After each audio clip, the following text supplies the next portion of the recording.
So it's 6:30. I guess we'll wait for Will. Will's here. Okay, Get yeah. started. Whenever you're ready, we can get started. I think we're good. Why don't you kick it off? All right. Well, welcome everyone. If this is your first time joining us for one of our virtual committee meetings, you'll notice that you're muted, and you're going to remain muted except for whenever the committee co-chair, we only have one co-chair tonight, Elise Farber, she calls on. If you would like to participate, you can find the reactions button at the bottom of your screen and press that and look for the raise hand button there. If you raise your hand, we'll be able to call on you. Only press it once. If you press it a second time, your hand will go back down. If you're calling in from the phone, it's *9 to raise your hand, it's *6 to unmute. And be on the lookout for a prompt asking you to confirm the unmute whenever the co-chair calls on you. If you're having any problems with Zoom, you can chat me. I'm here for technical support. The chat is not available to police or any of the other board members. So anything you put in the chat is part of the public record, but it's really just going to me, and no one else will ever see those chats. If you're using an older version of Zoom, you'll need to go to the participant section where you can find the raise hand feature there.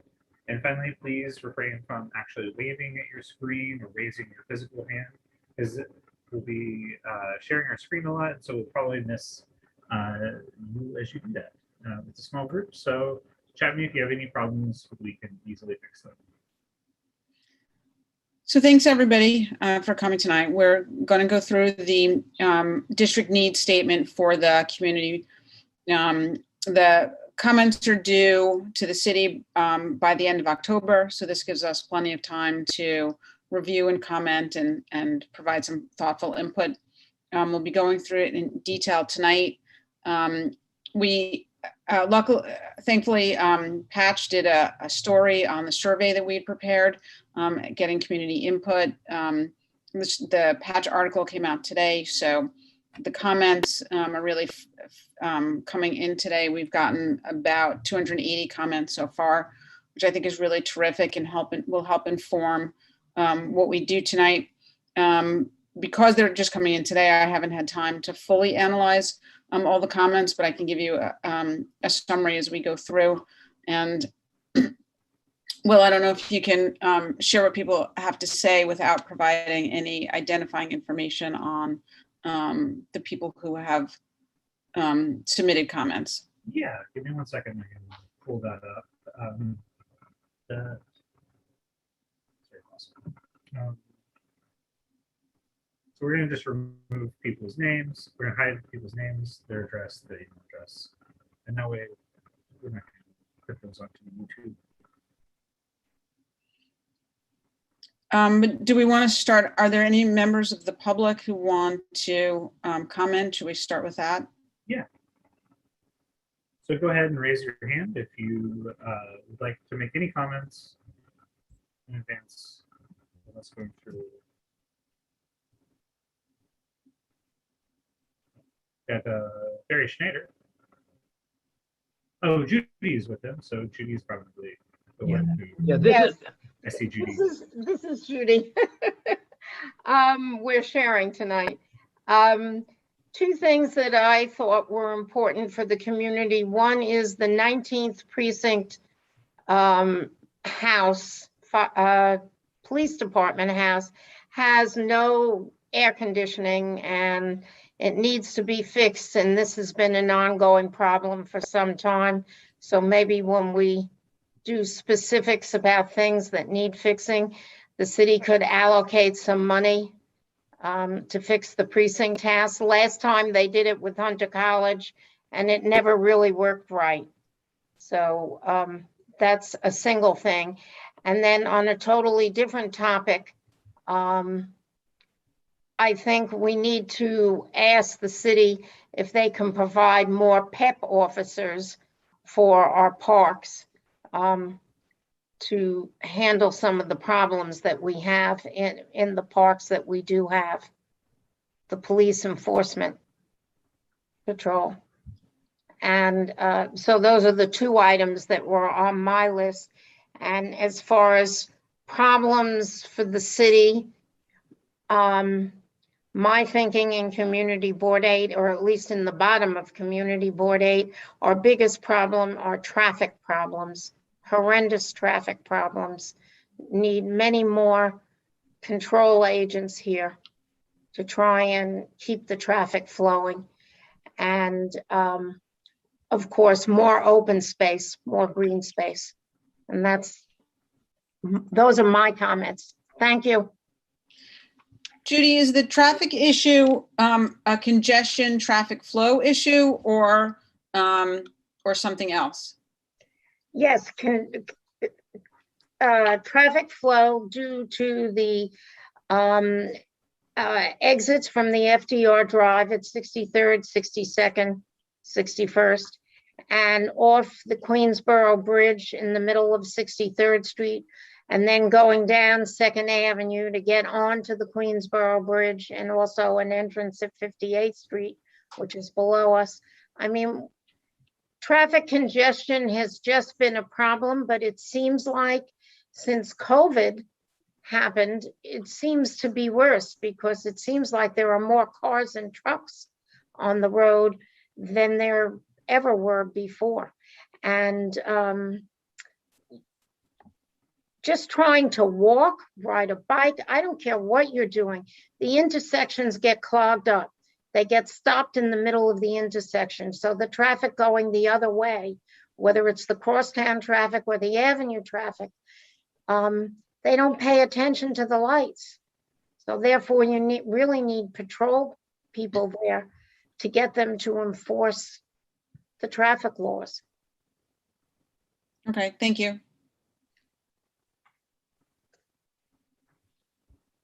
So we have Betty Cordova. Betty, you can with that. Oh, thank you so much, everybody. One of the things that I mentioned was privately owned public spaces. I live in Plymouth Tower, which is on 93rd and 1st. We have 2 of those areas, and I've mentioned this to Community Board 8, Ben Kalos's office, and also the police before. We have teenagers who are hanging out, smoking marijuana.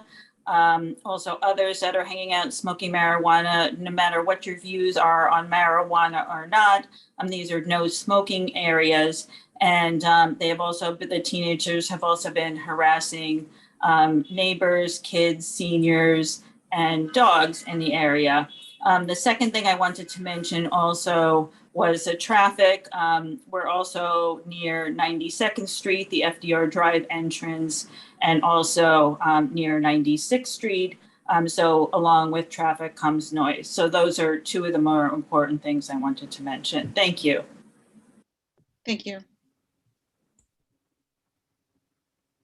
And we have one more board member, John Phillips. Good evening, everyone. So I guess I kind of want to start where the Schneidermans brought up an issue that actually is a very poignant and very important one. And it's, in my estimation, very, very serious. So the owner of UES, Courtney Bond, who I think we're all familiar with, showed up at my restaurant yesterday, absolutely bawling. One of her staff members were virtually raped in her store around 9:00 p.m. on Tuesday. A young man came in, forced his way into the store and tried to push her to the ground until a manager interceded and got rid of the gentleman. Now, the people who are constantly hanging out in front of or by 88th, 87th, and 2nd have now grown to what I'll call epidemic levels, selling drugs, smoking weed, and just allegorically breaking the nose of the manager at Midnight Express. The police department was called, reports were filed, it was escalated to SVU. I reached out to my contacts in the precinct as well as the city at large due to the severity of this. Now, the young lady who was accosted was 25 years old.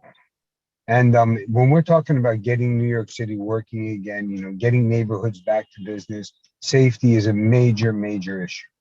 And I'd be lying if I said that this didn't have a negative impact on My sentiment toward where we're going with a lot of this, and as we discuss budgets, safety is of the utmost importance, and not in an abstract way.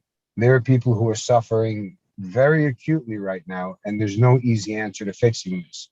I did speak to a local politician, and even though this is a long process, getting certain neighborhoods redistricted as bid neighborhoods so we could shine a spotlight on some of these problem areas and kind of get back to a place where people feel safe to go to work and don't have to suffer through events like this. I've done a lot personally to try to make this instance as known as possible within the community. This restaurant or business exists 3 blocks from where mine is, and these problems have a tendency to spread, not stop on their own accord. So, as a community board, whether it be the budget committee or else or otherwise, we really need to start to consider the long-lasting effects things like this will have on all of us. Thank you. Thank you. Is there anyone else who wanted to comment? No, that's the last hand. Oh, Michelle Birnbaum has her hand up, and then we can move to the district needs. Go ahead. Yeah, hi. John, that is a very, very disturbing story. I know everybody on this call feels the same way. And I agree with you, crime, even minor infractions are not well reprimanded and adjudicated. And things start with minor infractions. These were not minor, but I'm not surprised that things are escalating in our neighborhood and all over the city. And unfortunately, that broken windows theory was all but tossed aside when the city council made minor crimes, no real penalties for minor crimes. And so what we're seeing is the escalation of minor into major crimes. And these crimes that you describe are violent. And more people are being released from Rikers and other places. And I think as a community board, I don't know what committee this should be assigned to, but the issue of crime should be handled as a separate issue in one of our committees. In budget tonight, we can ask for more street enforcement, so that's fine, and I support that. But I would like to see this, maybe Russell and can think of what committee this actually should be assigned to, where we can actually, through resolutions, comment on the city council's and the administration's decisions, see what we can enforce, what we can reverse, etc. In terms of what I want to see in the budget is the thing that I always want to see in the budget, and I always want to see it as number 1, and that's schools, and more schools. In all of our schools, the class size is 30 and up, and the schools play a major role in keeping people in the city, which in turn leads to the city thriving and surviving. A lot of families with school-age children have got one leg out the door. They don't need to be pushed very much if the school's not good.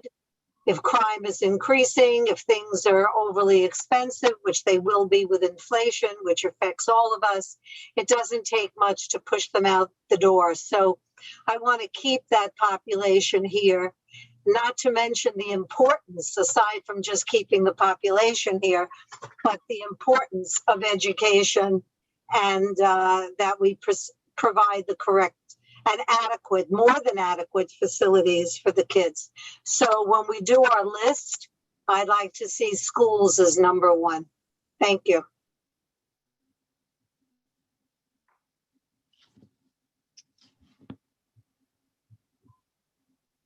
Will, you're muted.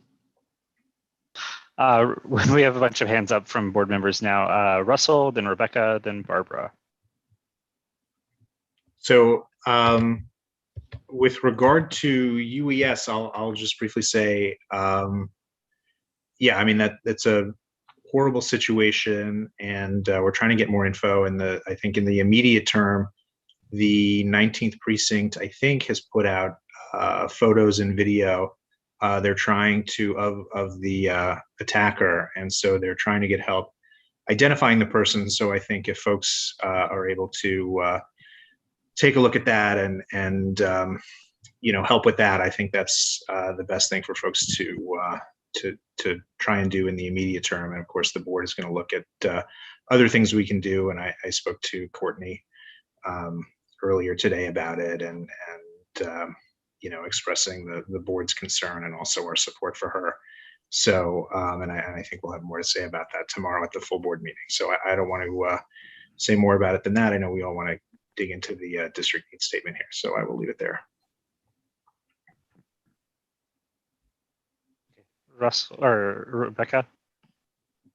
I see Barbara's up next, so I think we were both going to say the same thing. So I'm going to say something else instead. I did read that a bunch of the comments were about like either traffic or bikes and enforcement. And I think if we're going to include, as we have done previously, like the need for more like traffic and bike enforcement, it would be good to target key areas. I brought this up in the transportation committee.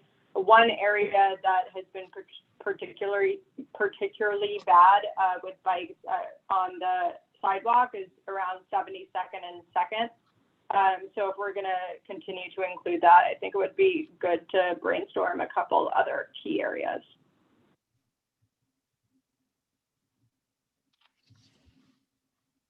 Great idea.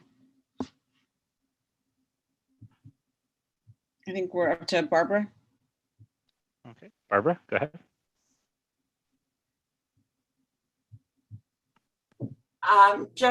First of all, UES, that's a block away from me. So not only generally is it heartbreaking, but it's extra scary for me. Our committee, the Health Senior Social Services Committee, was asked to take on public safety when Nick Viest left the community board. He was chair and literally never had a meeting because we had such a safe area. There was no discussion and so on. There's been several discussions whether it should still stay. And we had a big meeting about the bail reform and some of the other reforms that were in the legislation.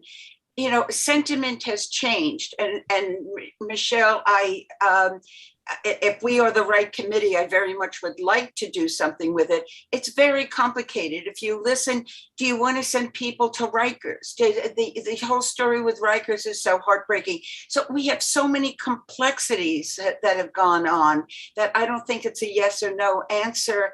But I would, if it's okay with my co-chairs and if it's okay with the chair of the community board, I would very much like to start talking about who to invite and to have something there. It's become a very serious issue. Russell gave a thumbs up about that. I assume Rebecca did too. Is that all, Barbara? Or yeah, I mean, unless you want to talk about, are we ready to talk about needs? I gave a list. I am co-chair of two committees, and I think the two, there are definitely needs of both. For both committees that I handed in. I don't know, are we ready to talk about that? I will say one other thing. 72nd and 2nd is not the only place where these bikes are out of, not the bicycles, the electric bikes are, or whatever word, these motorized, whatever word you want to give them, are out of control. They belong on the street. They go faster than cars. They don't belong in bike lanes. I eat in the sushi shop next to me that is outdoor, is west of the bike lane. You have to cross the bike lane to get back on the sidewalk. And I'm very nervous about it every single time because you don't know when something's going to go 100 miles an hour down the street. So that too needs to be discussed, but I don't know if that's the budget that we're here for. Okay, thanks. And we'll go through the items that you listed as we get through the district needs statement. Right. Okay, so next we have Tricia. Hey, everybody. So thank you, John, again for raising attention to what happened with Courtney and UES last night. I share everybody's concerns, and I apologize. That's my son waving to everybody in the corner. But I actually wanted to speak. I come every year to the budget meeting to make my case for our parks and open space. And I will just add that out of the 280 some odd comments, over 50 of them also identified parks and open space as a major priority and a real need. We have consistently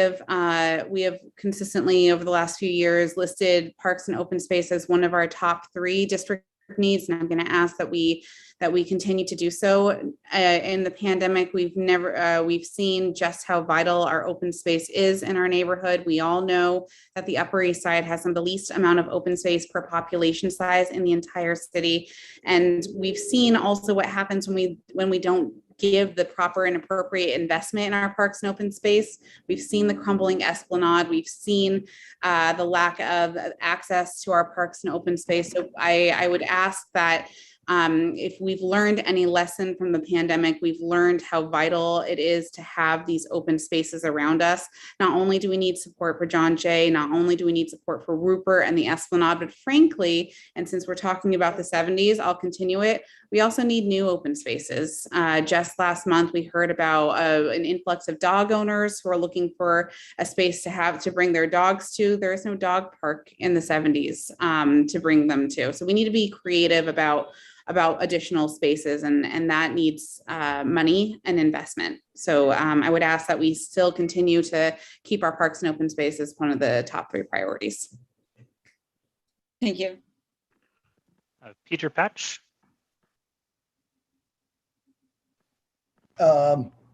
Well, you probably won't be surprised. I have a lot of attention on the schools issue, more schools, reducing class size, and you may have heard me say, and I'll be saying it a lot over, I think, a long time, early education and literacy. Even in the Upper East Side, roughly 25%, perhaps even more at this point, of our 3rd graders are not reading at grade level.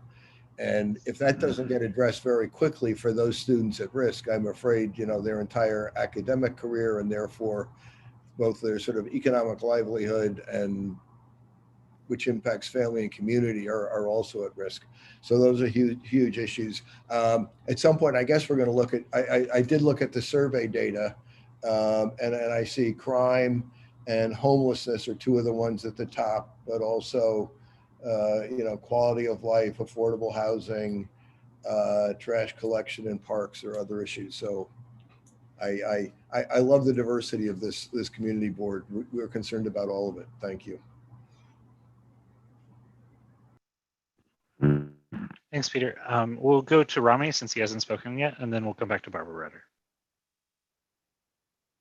I'm going to keep it brief. I just echo Peter's comments and Tricia's comments, making sure we're supporting our schools and our open spaces.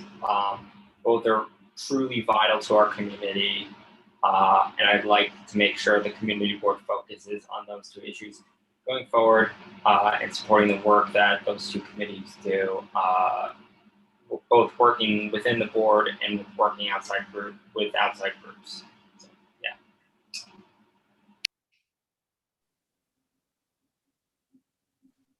And Barbara? Barbara, go ahead. I just want to add to what Tricia said. We had a conversation yesterday. I'm now wearing my environment and sanitation co-chair hat. Not only do we need it just for our sanity and for kids to play and all, we need this for our environment. Everything I've been reading and hearing about, the green space will help us with the floods and will help absorb. The Environment Sanitation is having a meeting next Monday. I think there'll be 2 speakers. Will, you don't know that. I'll have to talk to you after. There will be 2 speakers that will talk about resiliency. I think green is going to be very much part of it. So Tricia, please, let's talk about the environment when we talk about the need for open space also. It's very important.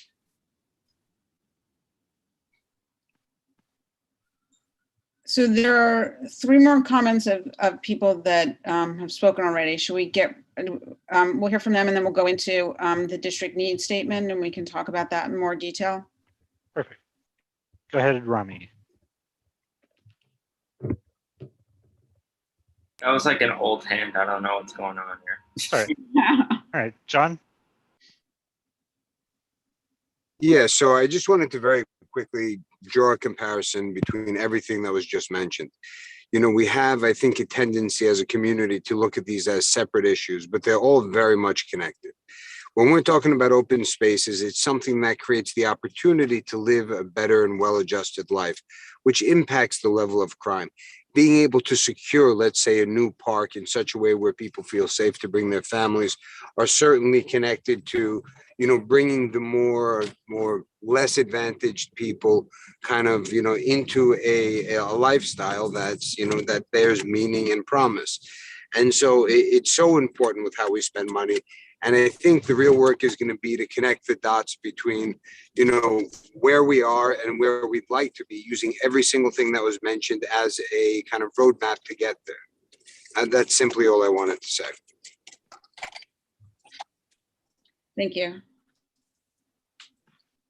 So Will, do you want to share your screen and we'll go through the district needs statement? Yeah, of course. Give me 1 second to. And while you're opening that up, just some of the numbers I ran from the priorities that folks raised in the survey. Overwhelmingly, crime and public safety was at the top of the list, whether it was a first, second, or third choice. With quality of life issues in there, trash removal, homelessness, and of course, affordable housing. We're up there as critical issues. And to John's point, a lot of the comments that people made in different categories all linked together. Street flooding related to infrastructure resiliency, quality of life issues, talks about homelessness and homelessness in parks, as well as, you know, as crime. So we're all linked in the comments that people provided, and highlighted a couple of interesting comments, and we'll be synthesizing those in a little bit more detail. So the top 3 most pressing issues we have listed before: affordable housing, schools, and what was the third one? Parks and open space. And parks and open space. So we want to talk about whether those are still our top 3 priorities, and whether or not we want to reorder them, you know, increase the expansion of what's discussed within them. What do you guys think?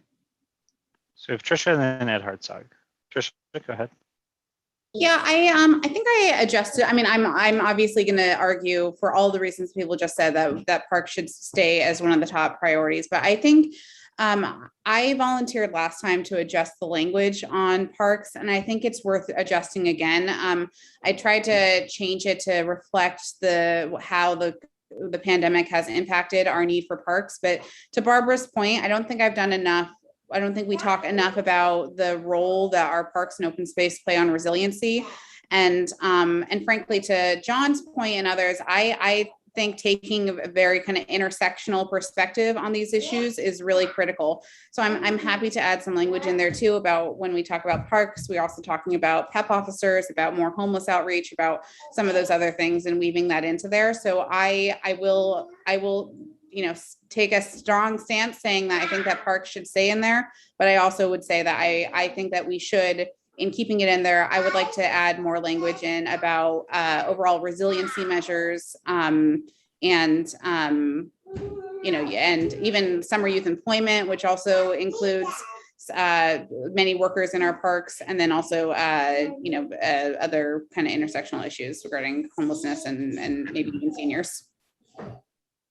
And to some of the comments that we were made in the survey, crime in the parks and people feeling unsafe, to get to the larger issue of intersectionality.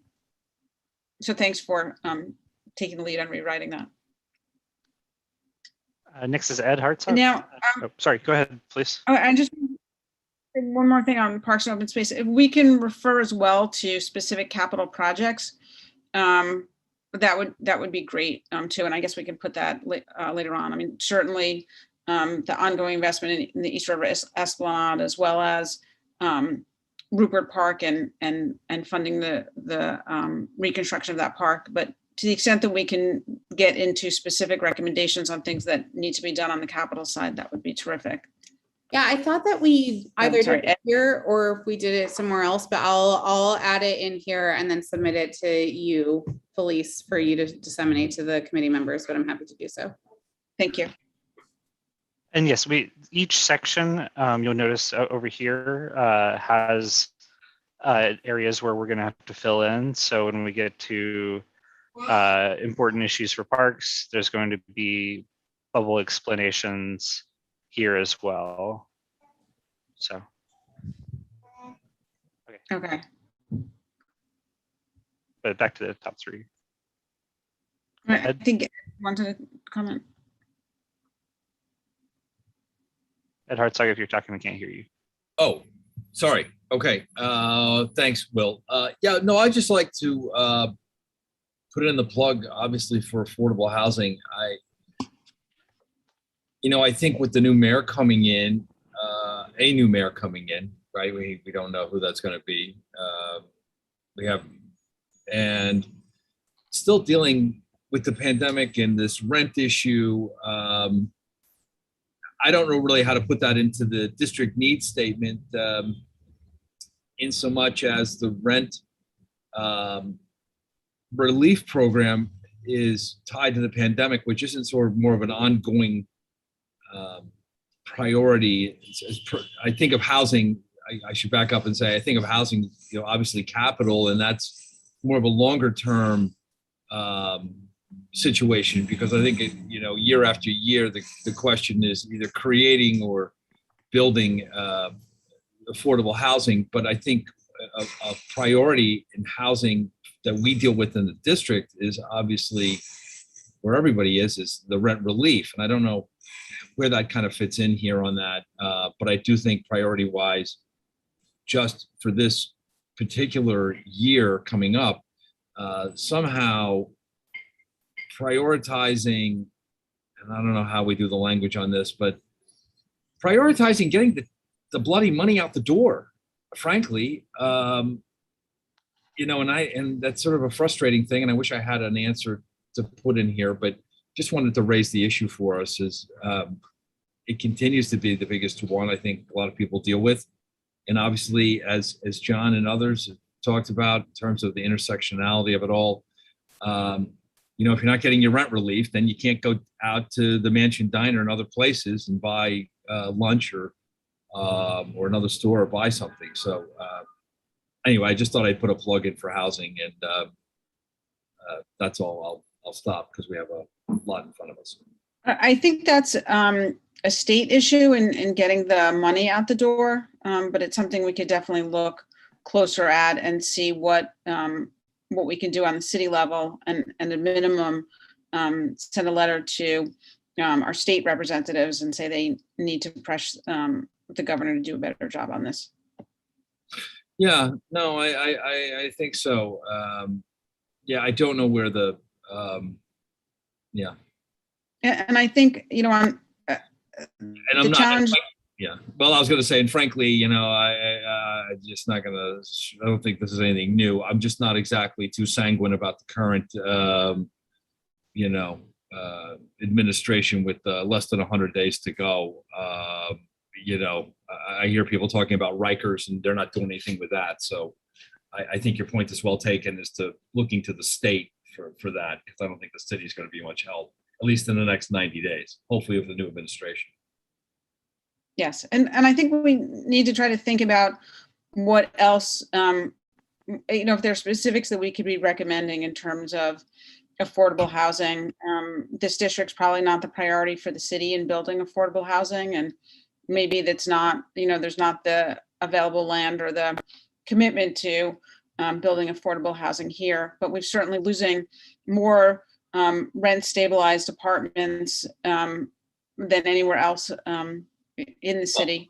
Well, certainly no question about that. I mean, well, in terms of whether we have the land to do it, that's a great point. And that does raise the ongoing issue that we always have in terms of building anything new. The issue always is, and I'll just take arbitrary numbers to make the point, is you're moving people, you're moving people out of land where they're paying, 40% AMI, and you're coming in and building new apartments, and the affordable housing that you're replacing that stock with is 60% of AMI. So that's always the ongoing tension. And I think no one ever really says it out loud, but I will. And I think the largest portion of affordable housing, and it's quite obvious, is the point you raised, which is land, and why we don't always get a lot of it here, because it's so expensive to buy the land that they need to. And I'm guessing here, and I don't want to guess, but we don't get the numbers from the real estate folks, but it seems that with the expensive land requires expensive apartments to be built. So, again, the issue again comes back to the rub of, is 30% really what they can do? Can they do better? And that's again an ongoing issue that we have. And I think one that the committee and many have said the number needs to be much higher, and 50% rather than the 20 from the 421A program and others, which have moved it to 25 and 30. A little bit like climate change, more urgency and bigger numbers sooner. Certainly something people have been talking about at the city level. But again, I don't want to take up too much time because I see we have a lot of hands, and I know we're going to be going through more of this later on in detail. But I appreciate the thoughts, please. Thank you. Next we have Michelle, and then Rebecca Dangor. Yeah, hi. I would like to see, since we're still talking about the first three, I want to see schools remain as that first priority. To me, an awful lot is based on how good our school system is. It means how good our future is, and on for benefits that I don't have to mention to this group. In terms of housing, there's a lot of new laws on the books about housing now, much of which have already, that conversation has been going on forever. And that conversation is what resulted in all the new housing, the percentages in new construction of affordable housing. So that's all really, there's not to say there's no room for improvement, but that has really all been addressed in many ways. I don't think rent relief is appropriate in this context because there's, not everybody, there's some question as to whether or not the current rent relief program actually did what it was supposed to do, whether or not it has been needed going forward, and whether or not it's going to be extended. There were people who benefited from it, but there were many people who suffered as a result of it. I don't think we ought to address that in our district needs statement. What I would like to see addressed, and it's a big broad blanket, are quality of life issues. And I know we're trying to address them in each individual category. So to the extent that we can do that and rework the wording so that in each category we bring it back as to how it reflects on general quality of life, I would like to see that happen, and would be willing to work on any of the narrative that anybody deems, necessary. But in terms of enforcement, with when we were talking about police and crime enforcement, I would also like to see, and we would also combine it with quality of life in some way, increased monitoring of the rules of street vendors. My committee is having a meeting October 12th the enforcement of vendor law has now been put into the Department of Consumer Affairs. In that meeting, for the first time, we're going to hear about the actual restructuring. It was put into a bill that, although I and others commented on it down at the City Council, there wasn't really much discussion aside from the desire of the City Council and this administration. I'm not sure how the DCA is going to do with enforcement. That's what we'll hear, because it will all be based on the size of their enforcement squad and the proportion to the number of street vendors. But certainly, if we go to quality of life and we go to enforcement issues, I would like street vending enforcement to be mentioned in that narrative. But because we're limited in the numerical, how many we are enumerating, I don't necessarily need it separately enumerated. But I would like it mentioned in either quality of life or enforcement issues, or both. And perhaps we don't have a separate category for quality of life because we're trying to address it in all these individual categories. But if we run out of categories, which we've run out of numbers. I think we did about 20 or whatever. Maybe we could put in a general quality of life category and then do the wording as we all see fit. Thanks. Thank you. Rebecca? Hi, I just have a couple of comments. First is I am fine with keeping the top 3 issues as they are. But I will add that due to kind of where the discussion has been going a little bit tonight and also the responses from the community, I do think we should revise our comments when it comes to public safety and enforcement to include some of the concerns that we've been hearing about. And then the last point would be, I think where appropriate, we should also look to see if we want to include COVID's effects on certain issues, in addition to just parks, as Tricia was saying. I think that would be a good use of our time. Then I'm happy to help out, please, as I told you before, with any of the rewording. Thank you. Next is Peter, and then Barbara Rudder.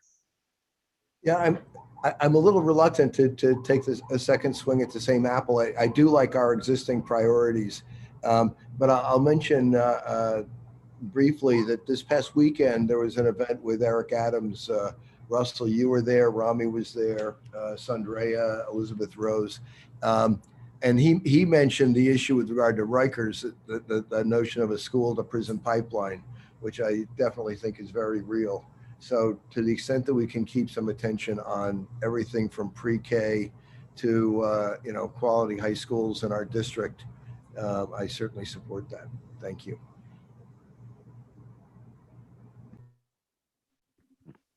And then Barbara Rudder.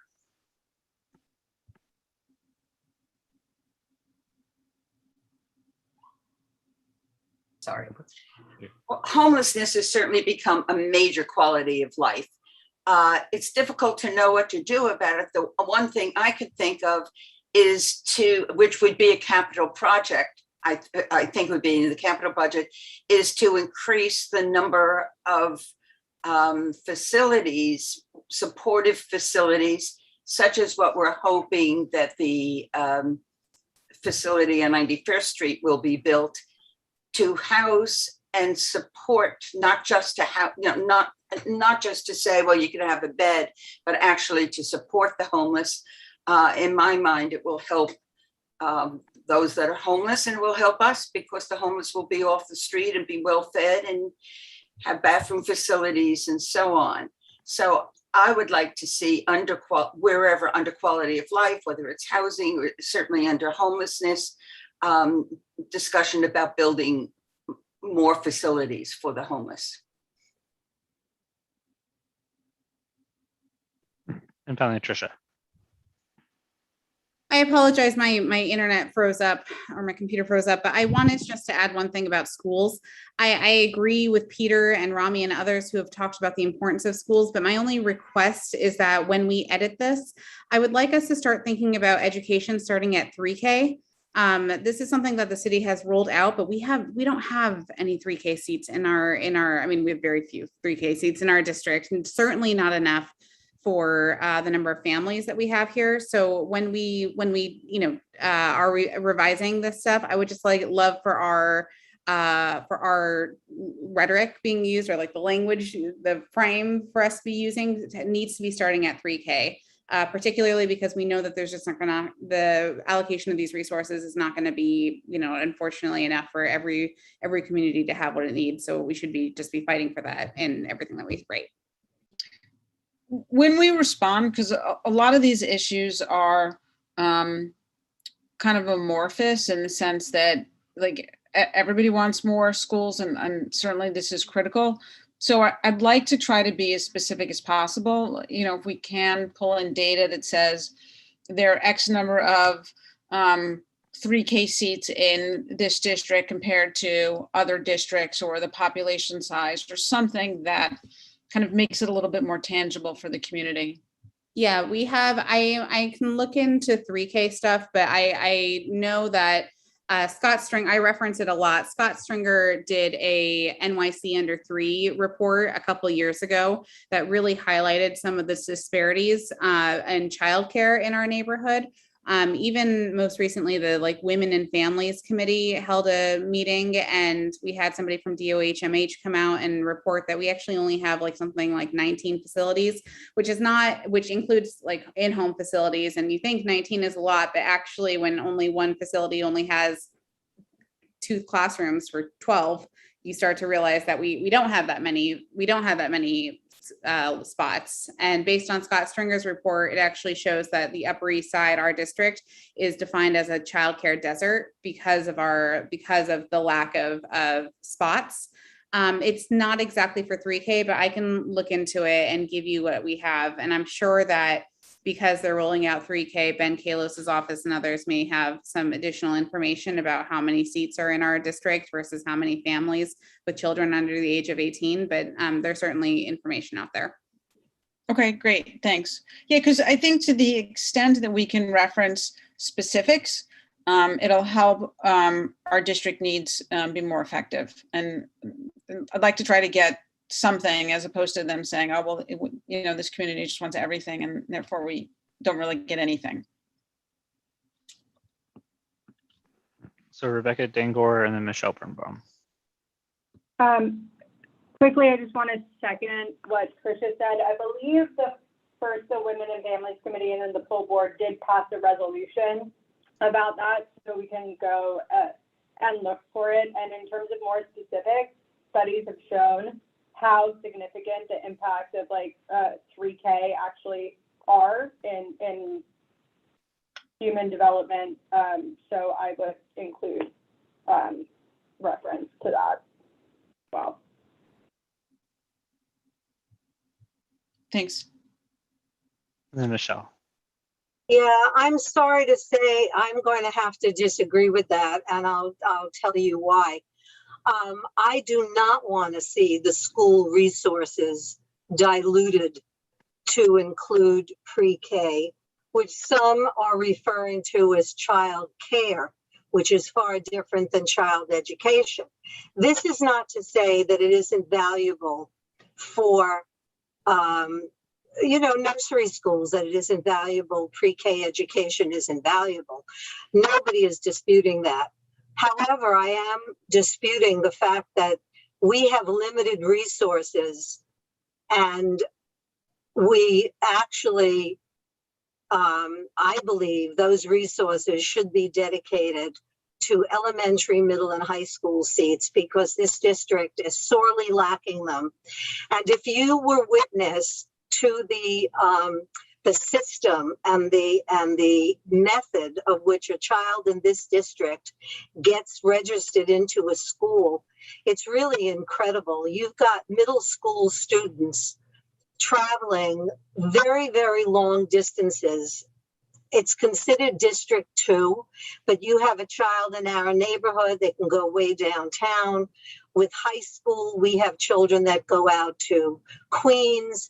They actually are eligible to go to Staten Island because there aren't enough school seats in this district. And a lot of the kids do end up traveling that far.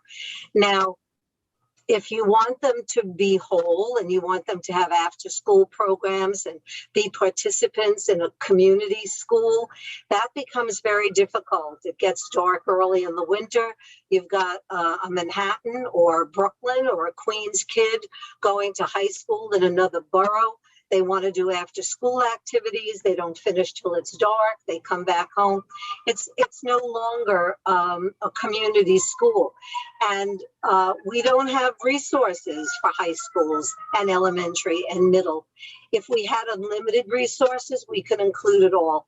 But I'm not in favor of taking resources away from those and putting them into pre-K. So to put pre-K on the same level, I'm not for that. If you wanted to say if additional resources are available, we would like them applied to pre-K seats. But I certainly am not for putting pre-K needs on the same level as elementary, middle, and high school. Thanks. Thank you. And finally, Tricia. I mean, I don't know, Felice, it's up to you how you want to go about this. I think right now we already list pre-K as part of that beforehand. I understand Michelle's point of view, and I respectfully would just say that it's already in there. I think we should keep it in there. I think that if we already have pre-K, to Peter's point about fighting for literacy and making sure that we prioritize that, to others' points, to the committees that have passed resolutions demonstrating the need for additional 3K seats, and others, I would argue that it's important to just keep in there and to simply add 3K to that. But this is a very kind of specific semantic sort of language thing where we decide how it puts. So I don't know, Felice, how you want to handle it. I would I guess I carry a different perspective on it, but it's up to you on where you want to make that decision now or in a different or later. Well, I think it gets to the whole quality of life and affordability issue of the community, because if you don't have free pre-K in this community, then you're paying for private pre-K, which can be incredibly expensive. So I think it's really a question for the committee as a whole to vote on what you think is whether or not this should be included. It shouldn't really be my decision. Will, should we take I don't know if it's appropriate right now to take an up or down vote on whether or not to include pre-K or 3K in this, or whether we should include it later on in the discussion? Well, if it's just a discussion of maybe we want to cement that these three are the three topics that we want to include as our top three. And then if anybody would like to remove pre-K out of here, if the majority want to do that, does that make sense? Can I just clarify something really quick? I understand the two votes. One would be, are these our three priorities with edits? And the second one would be, do these edits include eliminating pre-K from this or adding something? My stance would be keep pre-K and add 3K to this for all the said reasons before. But if this is the last time we get to say something on this matter, then I just want to say that this is a district need statement that reflects as much as our needs. I always say a budget is a reflection of our values.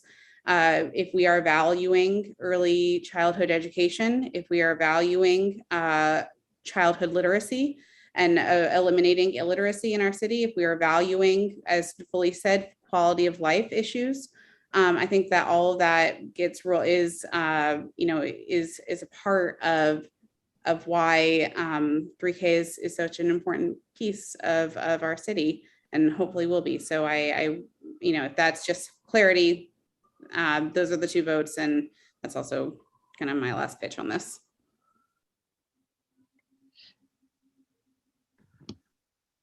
So please, do you want to do that as two separate things or? Yes, yes. Okay. So what are, do we agree that these are the top 3 issues? Do we want to just sort of do an informal yes and no in the reactions button? Or we could also, you know, do a regular vote, and if you raise your hand, you're voting against adding 3K. I think we could do an informal yes or no. There's not that many people here. Okay. You guys should all be able to find the reactions button, and there is a yes and a no. If you can't find those, just give us a thumbs up. This is for adding 3K into here. Where, I thought it was that these are the top 3 oh, priorities. top 3. I'm sorry.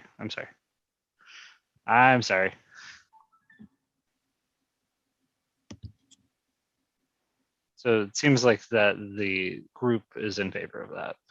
Okay, great. And then the second question has to do with adding 3K to pre-K. So you could click yes if you support that, no if you do not. All positive so far. Okay.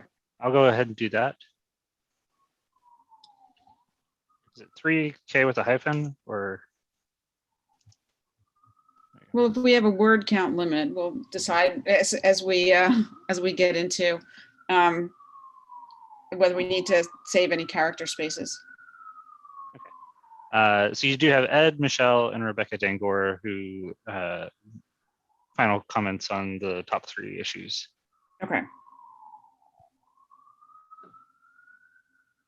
Peter, go ahead. Oh, I'm not sure if it's quite in order, but I'm going to make one quick comment about the this issue of the pre-K and 3K. I mean, I discovered 15 years ago that I'm a teacher. I've been teaching at the college level, but I think, and I gather there's actually considerable research that points this direction. The early years of education are the ones that have the most impact long-term. As one element of that, you may have heard comments when they did the research on Head Start.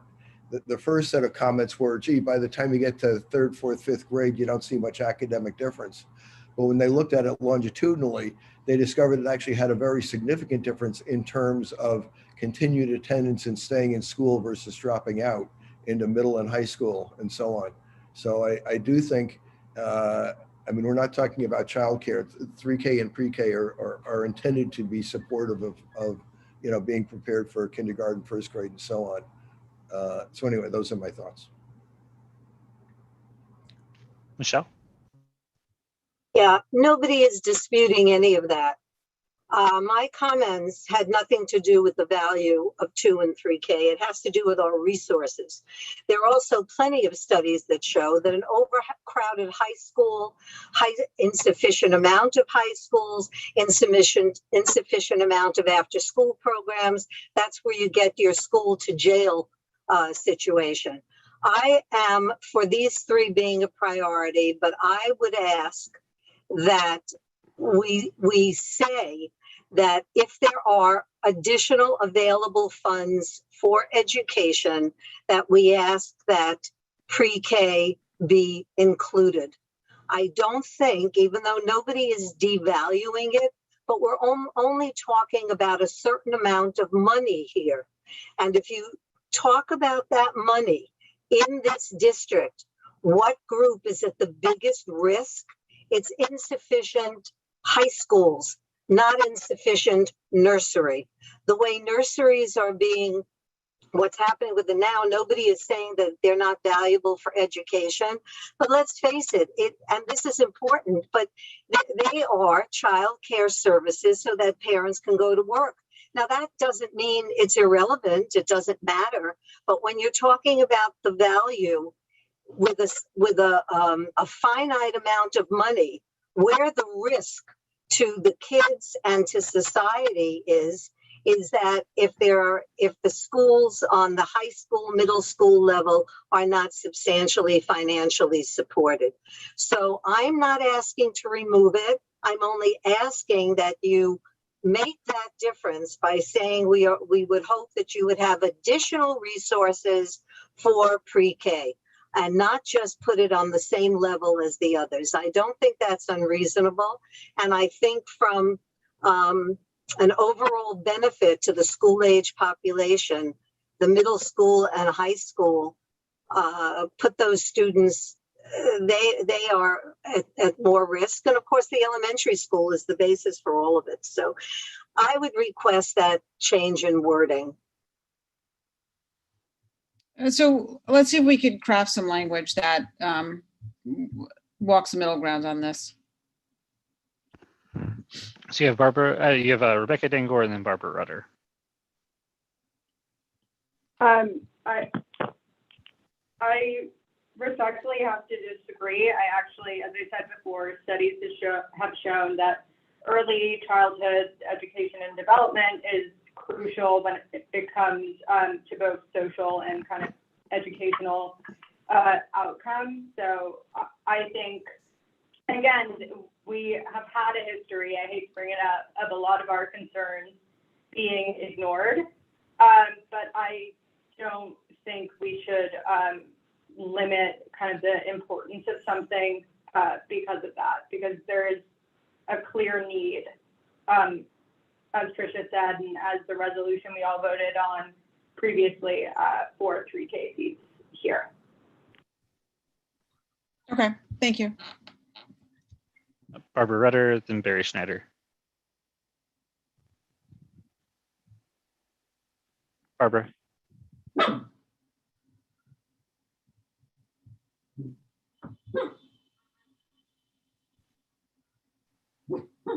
Okay, right. I will try to phrase this nicely. We took a vote. Some of the frustrations with these meetings is they go on and on because we take a vote and those that don't like the vote go back and argue it again. With all due respect, I think we understood the point, and nobody's saying the point is irrelevant. It's just I think the majority felt that pre-K that we all know about, and for threes are very important for a lot of reasons. So I wish we can go on to the next issue because we already voted on it, and I would object to limiting the language since we voted on the language we wanted. Sorry, I was trying to think of how to say it more respectfully. Good evening.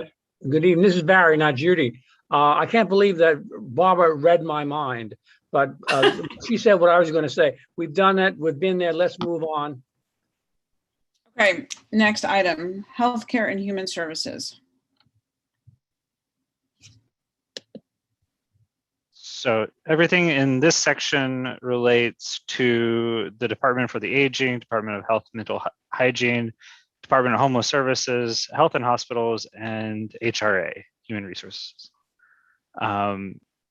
So we have our most important issue for the healthcare and human services.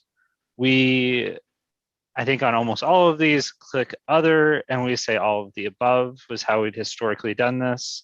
If you want to pick a most important issue from this list, we can choose one. Otherwise, we've historically done an all of the above and then enumerated what we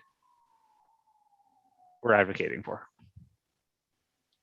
Well, so here we say all the above, but then advocated for parks and open space. I think I know exactly what the problem is. Last year, they had this problem on the portal where the last thing that we'd updated, which was our parks comments, were teleported into every other comment. So I'm just going to jump over to our actual district needs statement from last year. And we're going to probably have to look at it over here. So give me a second to find the accurate page. Here we go. So this is where we said all the above, and this is what we had previously used. And everybody can see that, right? Good. So there were a significant number of comments in the survey about homeless services. And so it seems like based on the comments here from last year, this is a good opportunity to talk about the increase in homelessness in the community, how it impacts quality of life, and the desire to see additional services for homeless people. Thoughts? So we have Barbara Rutter, then Michelle, then Rebecca Dengor. And I will remind the public can still comment anytime that they want to comment. Just raise your hand using the reactions button and find me the raise hand button there. Go ahead, Barbara. Can you hear me? I can't see. Yes. Yeah. Okay, good. I'm going to talk about the senior issues first. I think that things have changed a little bit. And one of the emphasis I'd like to put on is getting the senior centers back. It's going to take money to really get them back. They need more equipment. It's been a year that they, laid fallow and they're dirty and they need to be sanitized. And the other issue is both tablets and Wi-Fi. I'm good with software. I'm not good with hardware. So Will, you'll have to help me with it. They can't connect. And if they use their phone, most of the time they only have a certain number of minutes. They can't stay on a 2-hour meeting and so on. So I think we need money to increase the Wi-Fi, particularly in the NYCHA buildings, increase the number of tablets they have, and make sure that senior centers are up to COVID codes and presentable. Even if it wasn't COVID, if you don't use something for over a year, you're going to have to put money into fixing it up.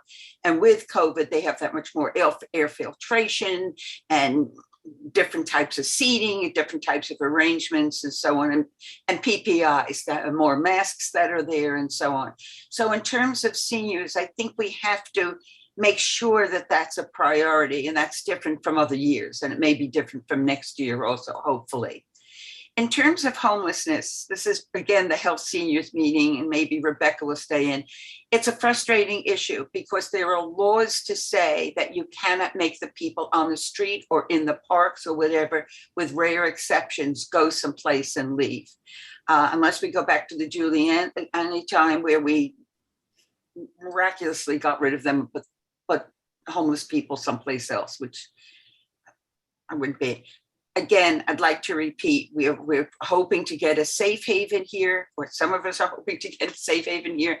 We need more structures that will house the homeless with supportive services. We have the WIN project, the Women in Need project, that has been very successful.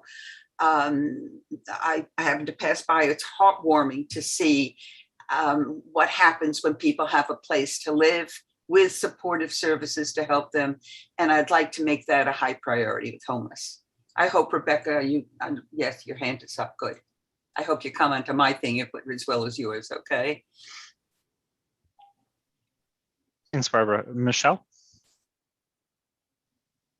Yeah, I think we can add these comments, but keep it within this narrative. Just add the comments into the appropriate category, because there aren't enough, enumerations to separate everything out. So just add these comments into the appropriate category as presented.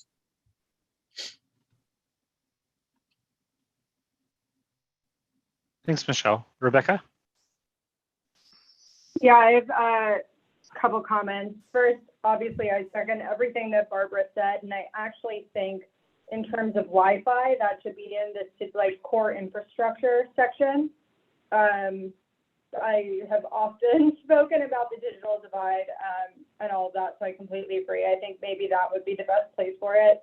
And I would be remiss if I didn't mention a Patch article that just came out a couple days ago about how on the Upper East Side, those who were in NYCHA contracted COVID at much higher rates. I don't know if we want to include that in somehow, but yeah, as I said, I'd be remiss if I didn't mention that. What would we recommend the city do about that? I mean, I guess there are probably a lot of factors that go into that. What would be our recommendation to be beneficial to those in the NYCHA community? Can you go back to the what we wrote? I'm gonna last year.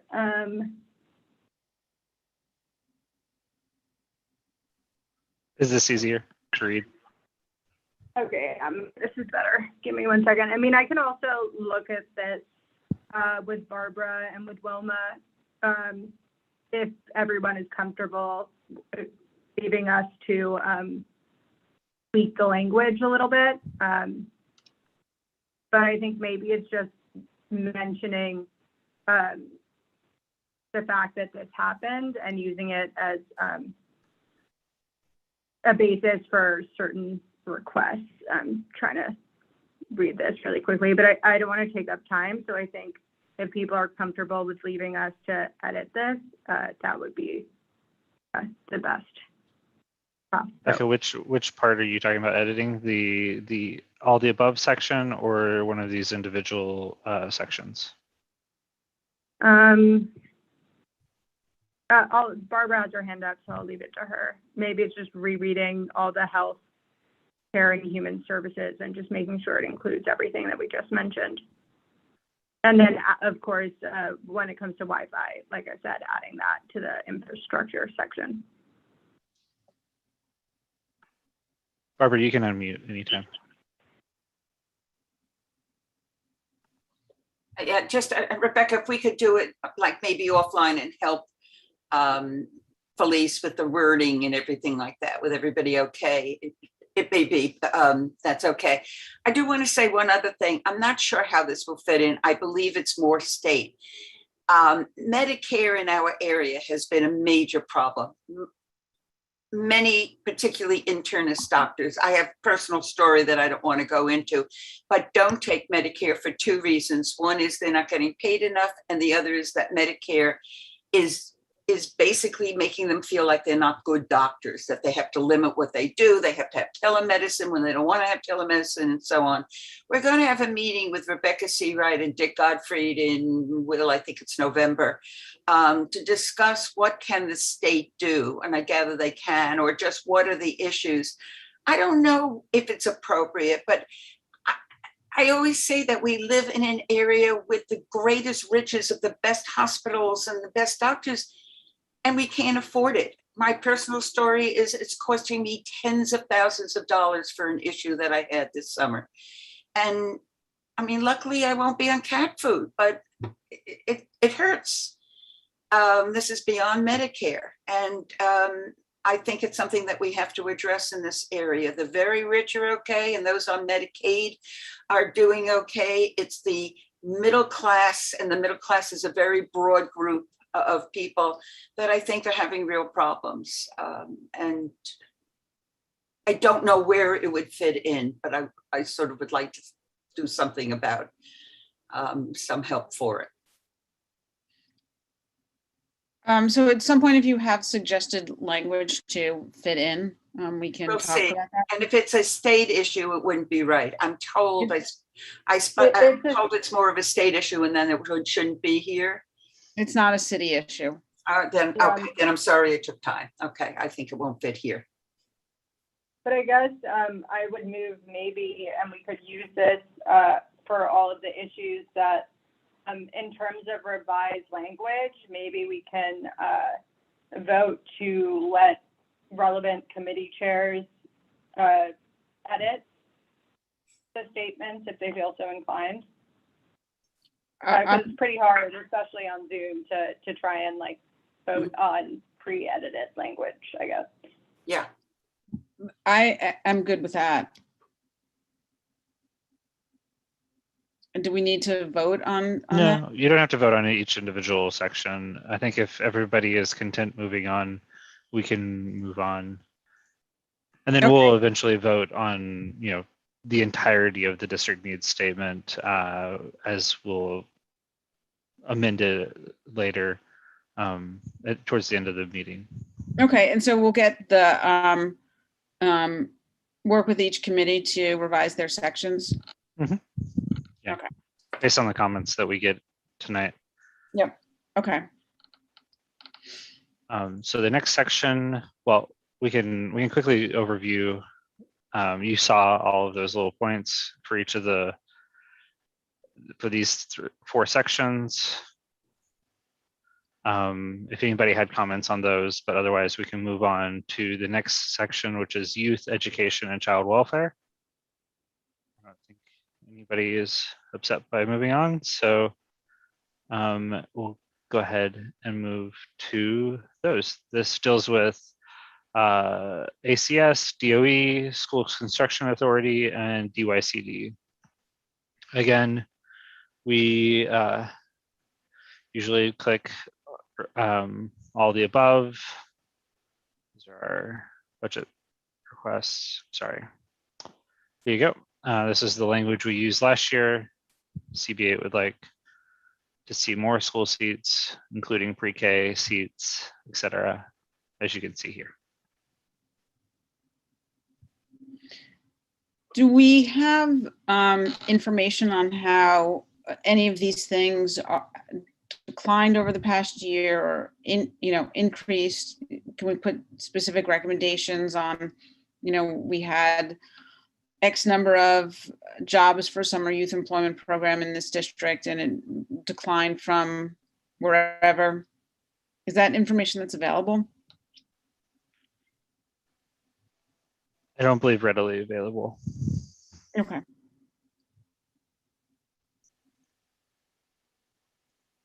You have Rebecca Dangora up first.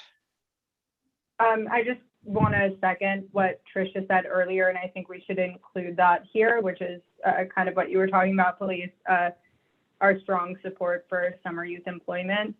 Obviously, there were some, that's a conversation that we've had quite a few times since COVID, but I think I would like us to just reiterate our support for that program here as vividly, I guess, as we can. And I think this is the best place to do that. Well, and I don't know if this gets into the whole intersectionality issue, but it can also relate to the concern about the increase in crime, that you need more summer youth employment, things for kids to do. Yeah, I think we should just explicitly, state our support for that here. Okay.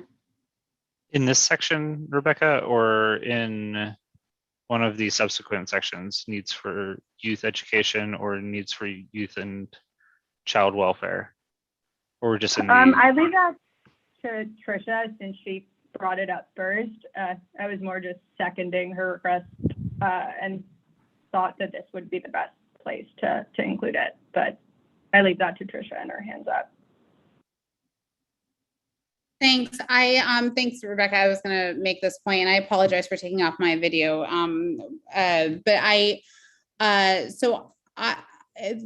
Will, is this the only page on youth education and child welfare? If you scroll down, is there another page to this?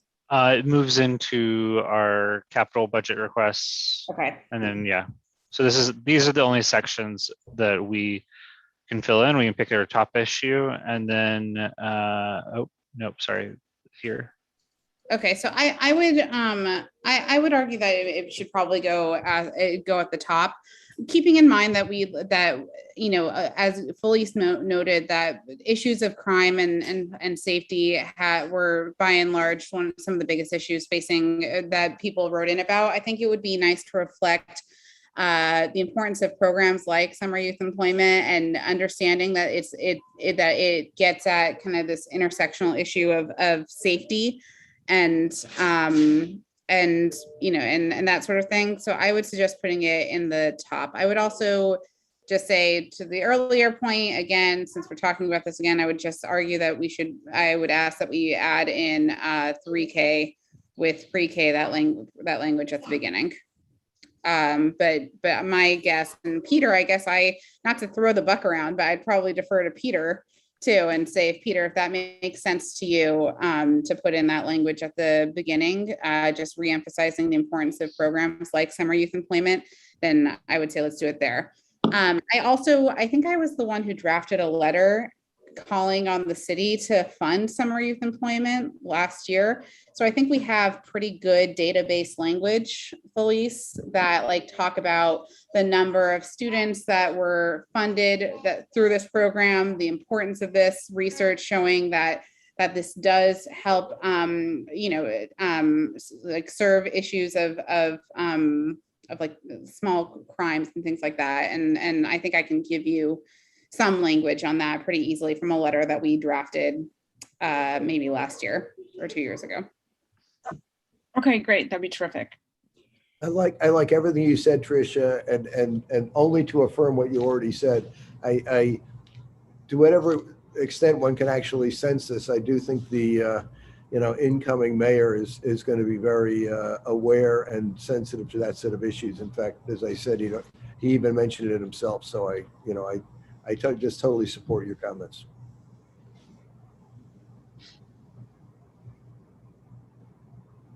Okay, next section.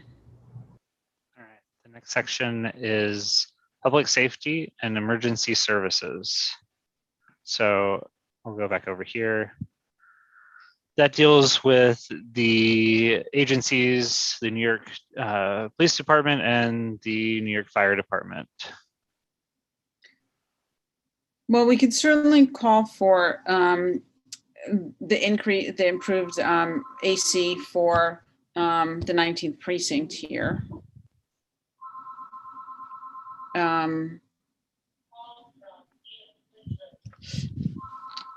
What else? Do we need more funding for fire and EMS? We said we're concerned about the loss of fire marshals.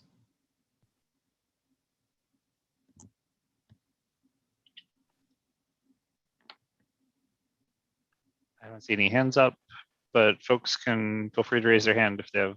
Well, I guess, sorry, this is the PEP officer issue, which was raised. This goes back into, I guess, the community safety that has been brought up a number of times and in the survey. I will defer to Barry on this, but I think PEP officers are parks employees. Is that accurate, Barry? That's correct. Yeah, they are Parks employees. So that would be best addressed when we get to the parks and cultural section for Yes. PEP. So we have two hands up, please. Betty, is it Betty or Bet? You're muted. Sorry. It's Betty. Yeah, Betty, sorry okay. about that. It is Betty. Yeah. So thank you again. I just wanted to, I spoke briefly before, and I just wanted to reiterate that it would be great for the area if we had more police presence, even if it's junior police, to walk the beat and have just more feet on the ground, because I think that's important to prevent any actions from happening rather than have people come in after things have happened. In the instance of things like we have in the neighborhood, like I've mentioned, teenagers, they're not even in school, like they're skipping school. We can see them, they're out, out at noon. Other things that we've seen in the neighborhood, we have a smoke shop in the neighborhood, we have homelessness, things that we've not had before. If we could work, with the community board, with the police, to prevent these things, the neighborhood would be in a much better place. And, I think starting there would be really helpful. Thank you.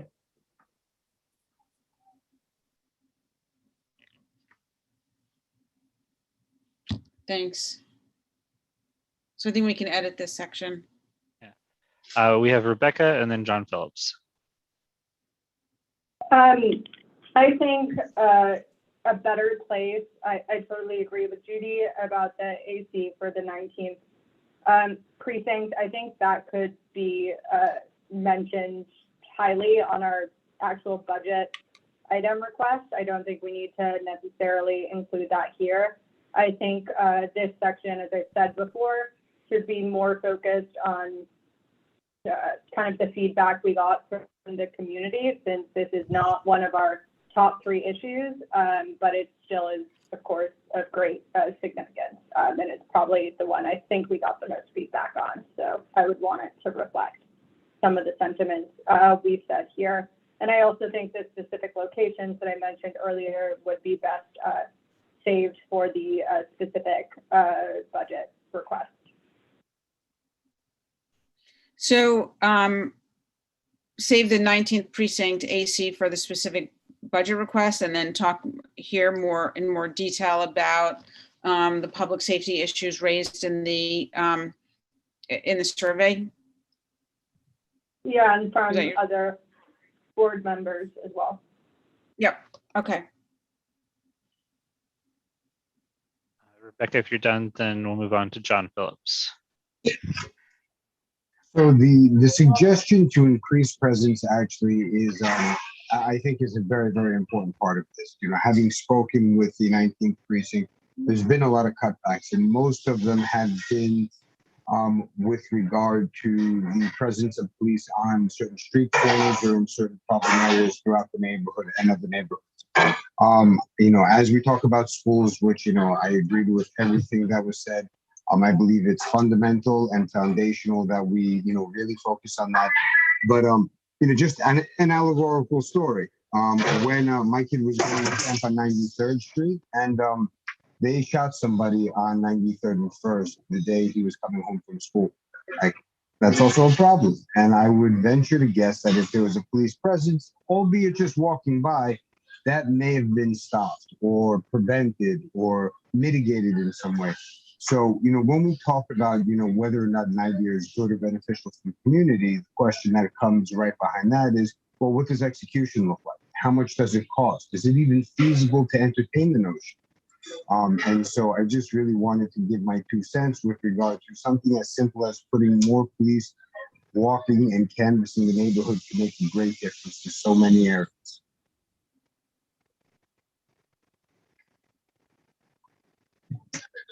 Thanks, John. So we'll move on to Peter and then Barry.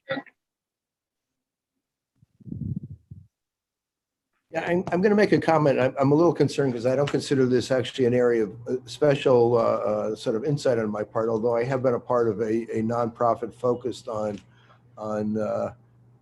public safety, you know, in the Northeast. And I'm not sure exactly what the right language is, but I think that you know, community policing is one of the phrases that's certainly in the, you know, in discussion. It has been for quite a while. And in our neighborhood, I mean, the only places where I see police with great regularity is around Gracie Mansion. And then in the last few days, I happened to see a police car with 2 officers in it, you know, on the Esplanade. But they were sitting in the car and actually looked like they were, you know, playing with or reading from their cell phones. And I was trying to figure out why that's an effective use of force. So, you know, including in whatever sense appropriate, the notion of community policing and, you know, actually sort of walking out on the streets more broadly in the community and in our parks would be, you know, I think would be useful.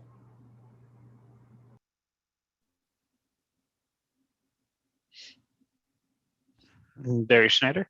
Yes, thank you. Speaking of funding for the police, we should be sure to include funding for a new cadet class every 6 months. It has been cut back this year, and we will ultimately pay the price. We need to have a strong, well-maintained police force. And if we don't train the cadets every 6 months, we're going to be wanting in that area. Okay.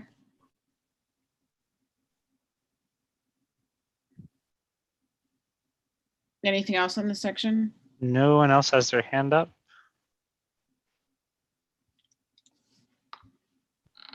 So if we're ready, then we can move on to the next section, which is going to be core infrastructure. Nope. Sorry. Yeah, core infrastructure, city services, and resiliency. These deal with the agency's Department of Environmental Protection, which everyone knows runs our sewers, and the Department of Sanitation, who pick up our garbage. Well, certainly based on the comments we received, we need better street cleaning, more garbage pickup. Probably catch basins cleaned in the neighborhood. First up, Barbara Rudder.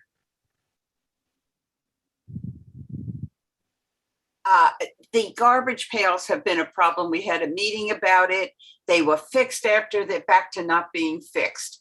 So number one is we need to have either fix the garbage pails, but I'm not even happy with that. New garbage pails that don't break. They're a different structure of garbage pails that we need, and we need more of them also. In my list, I forgot a couple of things. We have a resolution asking for, what's the word? When process the food, when you save the food, not Compost. Compost, oh my God. Composting bins.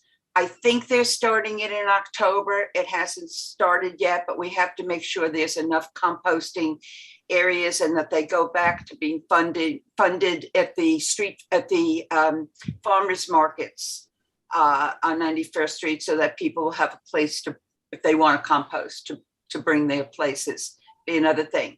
The other on bigger projects is to start talking about resiliency, what to do.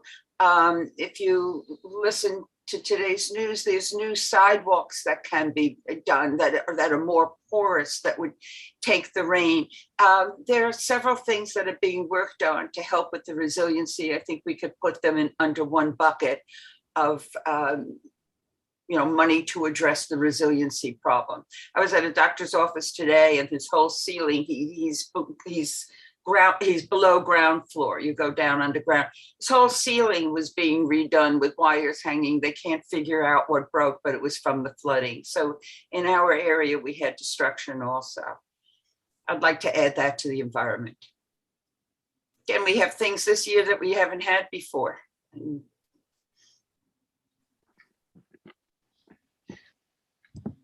I think the recent heavy storm shows the need for addressing resiliency, all the flooding that happened in this section of the FDR Drive, and in probably many people's basements in this area. And it was certainly a big comment on the survey we did as well. You're on mute. Oh, Barbara, you're muted. Show up on Monday and let's listen to what the two speakers have to say about resiliency. I hope so. So that's my plug for the meeting. Barry Schneider. Go ahead, Barry. For Judy Schneider. Actually, it's Judy. Did you see that? Police, I'd like to say that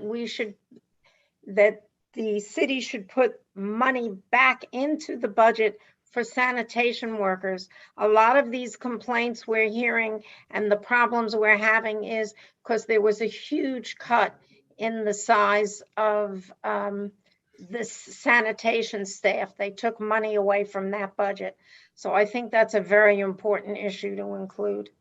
Do we know if the frequency of street cleaning has declined in the neighborhood? Are there specifics that we could reference?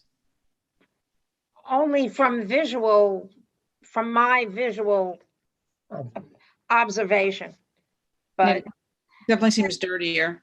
Yeah, I mean, I do know that I have spoken with the sanitation supervisor for our district, and he says to me, well, we have fewer people doing the work. And the same thing with the Parks Department. That's an issue also with the Parks budget, where people are complaining that parks are not clean. They have fewer parks workers. So in both those cases, I think that we have to make a statement that the main budget for the city needs to include more workers back up to the level they were at least, if not making it higher for both parks and sanitation.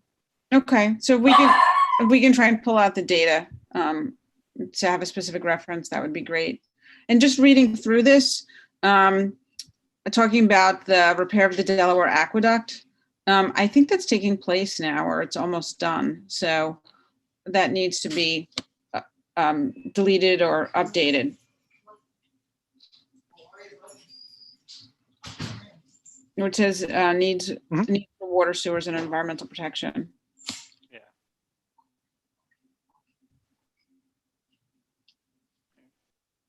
You have Michelle and then Trisha. Just letting you know about sanitation. The cleanup has been significantly cut. The alternate side of the street parking regulations, where cars had to be moved a couple of times a week, they are now only required to be moved on the last day stated on the sign. So that is because street cleaning has been cut in half.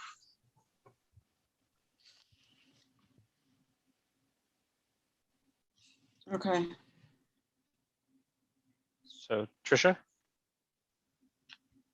Just a comment on the updated language for this kind of section right underneath community district needs. This is a little bit of a side note, but I really, I personally became hyper interested in our sewage system over the last few years. And, you know, when you read that most of our sewage system is over 100 years old, it still relies on gravity. It's the reason why we have so many big ups in the area is just frankly because of our combined sewage system. It's very easy to see that we desperately need to upgrade our overarching sewage system. It is extremely expensive, and I've never really advocated for us to put it in our budget, but I think that if you're looking for updated language, I would certainly advocate for just calling on the city to make the important investments in upgrading our sewage infrastructure. It's why we have so many problems. It's disgusting. And frankly, at this point, if it rains more than 2 inches of water, then we pump raw sewage into the East River. That is how bad it is. And raw sewage meaning what's coming out off of our streets and out of our homes. So in the way that it relates to the East River and the Esplanade, which is really where we focus, I really do believe that you can make an argument saying that maybe that language can be simplified by just saying that that DEP, the city and the state need to really make those important investments in upgrading our sewage infrastructure.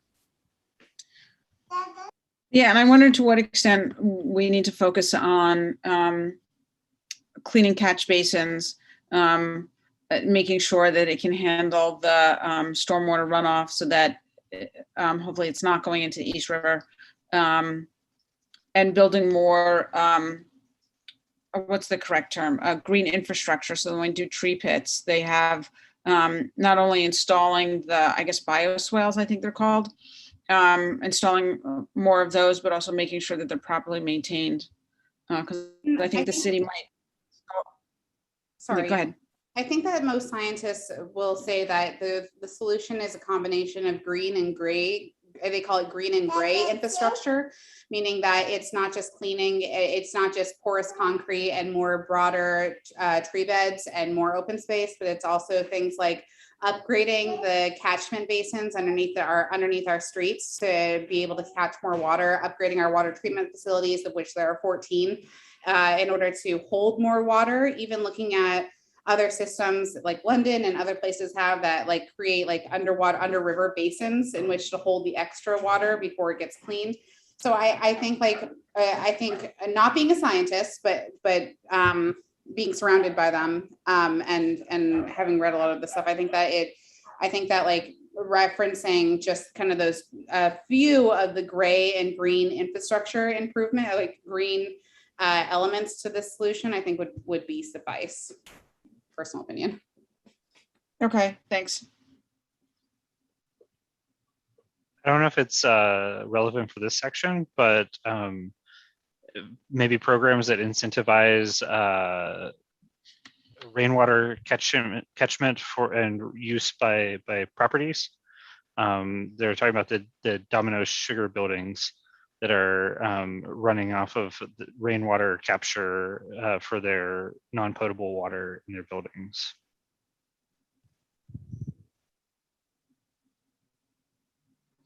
Okay. Barbara, you had submitted a whole bunch of recommendations, and I'm not sure if this is the right place to put it in, about addressing rats, I guess. I'm not sure what it is. Trash cans you talked about. I think there were a couple of other things you added. Yeah, I was about to raise my hand and say, is this a place to talk about rat? We need more rat patrol. It is, again, nothing that I see is simple. There are so many reasons we have more rats. At the Streetlight Committee, we heard that it's these empty buildings, these empty lots that have been around that are breeding ground for rats, but we need somebody to do something about it. We just can't be living with these rats around. So I think more rat patrol, more education, possibly we're having a rat academy meeting sometime in November. So certainly addressing the rats is a definite quality of life issue at this point. Yeah, there's an empty lot on 78th. Yeah, with the old voodoo that has the trees. It's been so long, it's the trees. Yeah. My favorite place is the one on 86 between 2nd and 1st that goes all the way over to 85th Street. They now have made it extra beautiful by putting advertisement all over the place. Well, I will cross the street not to walk in front of that that building or that corner, because there are constant rats coming in and out under that. Right. That was the one that this Streetlight restaurateur talked about. I believe they're all over. I believe that they're breeding ground, but that's not the only answer for it. Some of them are sewage. What came up at one meeting, environment meeting, some meeting we had, is that they're coming out of the sewers in some areas that aren't properly done. But we need to take care of it. We need experts to go and make sure that some control of the rats. Will, is this the appropriate place to put it, or does it belong? I think so. I mean, it's Well, under. so, I mean, you could probably put it in two places. You could put it here. You could also put it, because the Department of Health is actually the agency that does the rat abatement and investigations. We could, and that is where, you know, when we go to our budget requests in that section is where we mention it, but maybe it's something that we want to add to its section 5, which we can go back up to, it's page 10, where we're talking about healthcare and human services. It's really weird to put it in with this section, but we could put it into the most important issue, and we could include rats in this section as well. It doesn't hurt to put it in both places, actually. Okay.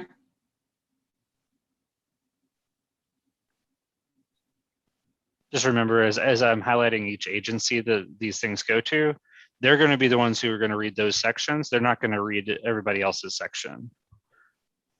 Okay. Rebecca Dangor, go ahead. Just because we're on the core infrastructure portion, I will reiterate what I said earlier, that I think a request for increased Wi-Fi access would be warranted to include here as high up as people would be willing to put it. And that in the senior centers or somewhere else? I would say Barbara talked about this, I think, in relation to NYCHA as well. I think that clearly COVID has shown in more ways than I could have imagined how intrinsic this is to our everyday life, especially these days. So I would just request that we include it in some form. I don't even really know how best to articulate it, but I think just stressing the need for Wi-Fi in some type of form would be a good addition. Okay.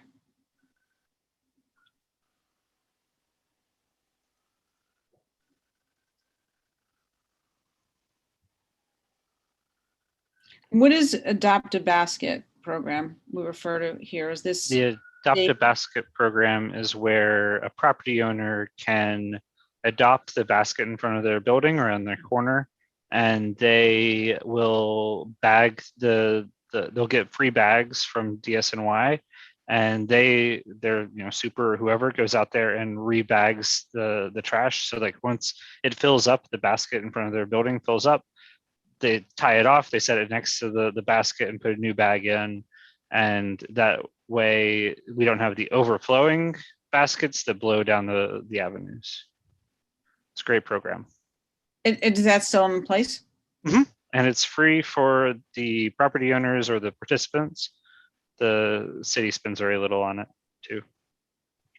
And what about restaurants where now that everyone's sitting outside and it's more to go kind of food like ice cream, those street corner garbage pails quickly fill up with garbage from that facility. I'm wondering if we could perhaps encourage certain places to participate. There are, the DSNY does a program where they'll do a walkthrough of your neighborhood and they'll try to get people to sign up for the Adopt a Basket program. And so I know Barbara and the Environment and Sanitation Committee were planning to do one of those earlier before some other stuff got in the way. What about the Doe Fund? Is that something that we could suggest? I'm not sure, do they get government funding or is it just private funding? And is that something that we could suggest as an option for helping to keep the community clean?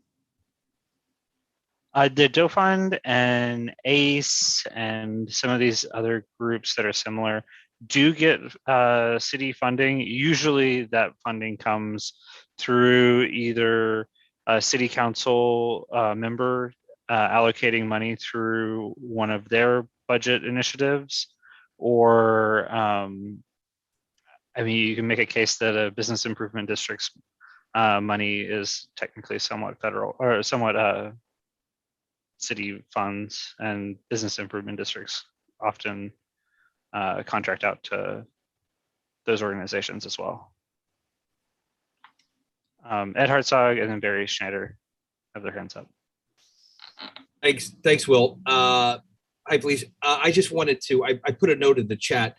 It's my son's birthday today, so I have a family dinner and I'm probably scooting before we get to the housing portion of our programming. So if I get there and I don't say anything, that's why. So sorry to jump early, but I just wanted to give you guys a heads up in case you didn't read the chat. Anyway, look forward to seeing you all tomorrow, right? We got full board tomorrow. Full board tomorrow. Okay. Sorry I'm bolting early. Just want to give you guys a heads up as to why. Thanks. Happy birthday to your son. Thank you. Barry Schneider? Yes, very quickly, the neighborhood associations also get involved in the have distributing garbage bags to the merchants, having them work with the Department of Sanitation has been very effective. Take a look at 63rd and 2nd Avenue. Thank you. Thanks.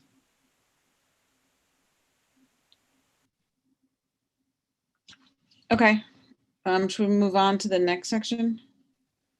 Yes, which is actually housing and land use. Which I guess we just missed, Ed. Okay,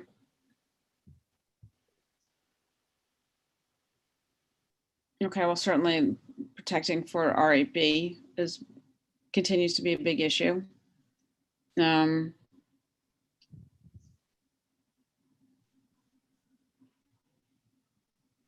So what do we want to do about this section?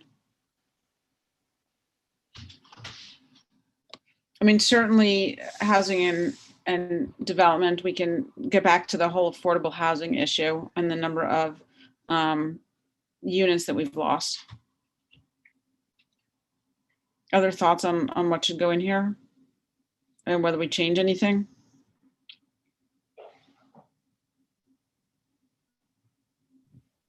Anyone can raise their hand and comment, or otherwise, maybe everybody agrees that it's fine. Michelle. Yeah, I was just, skimming it as you're doing it, and it seems fine. It covers all our bases. Why don't we just leave it? Okay. Trisha. I agree for the most part. I just think that if we're not, I don't see anywhere else where we're talking about public NYCHA, and I'm sorry, did we say it somewhere else? No, this is the section that goes to NYCHA.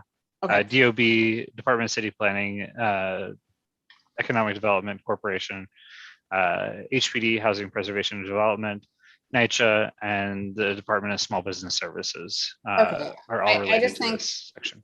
I just think it's, and nobody is here none of our NYCHA residents are here tonight, and I just would hate for us to not talk about that. Stanley Isaacs has had its fair share of more than its fair share of issues from everything from pest issues to the privatization of their open space to repairs going on. I was there one day visiting a friend when a huge steam issue came up, and like 6 floors were completely steamed out, which doesn't sound like a huge deal, except when you think that that's how mold gets started in the buildings, in these apartments, and there was just no accountability whatsoever. I would just ask, I don't even feel like I'm the right person to advocate for this, but I do think that like it would be worth checking in with Wilma and Sandrea and even our housing committee a little bit more when Ed has some time, just to see if we can't add some additional language, particularly to the top, recognizing that so many of our NYCHA residents, I hate that our Stanley Isaacs and Holmes residents will say to me that they think that they're in the wrong district because they don't feel like they're really a part of the Upper East Side. So I would just ask that maybe I know that's not tonight and they're not here, but I think that I would say that I definitely think it's just because of a scheduling issue or whatever. So maybe we can check in with them and see if they personally have any edits to this, because I would guess that they might. I think that's a great point, and it probably needs its own standalone bullet or section, just because the needs of NYCHA housing, and especially NYCHA housing in our district is probably very significant. Yeah. So thank you. Rebecca Dangor and then Russell Squire. Tricia stole the words out of my mouth. I was going to say, let's hand over final edit to both Wilma and Sandrea. I know Sandrea is in class right now, which is why she couldn't attend. But I would feel way more comfortable if we let them kind of have the final say on this section. Okay, absolutely. Russell? So I agree with what others have said, both in terms of the importance of adding a NYCHA component to this section and also checking with folks who have some more direct experience with it. Although I think, we may be on a kind of a tight turnaround because the full board meeting is tomorrow. But we can vote on this in our October full board. Oh, okay, good. Oh, okay, that makes sense. I mean, one thing that, at a minimum, it seems to me we're going to want to talk about repairs, but if we're going to sort of in Holmes and Isaacs, but if we're going to leave it open for other issues to be added as well, then we can cover that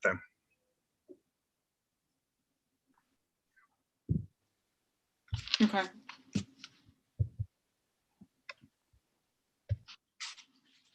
Any other comments on this section?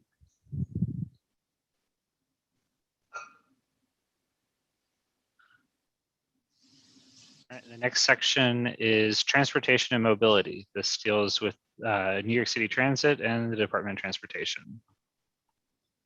I'm gonna jump to that page.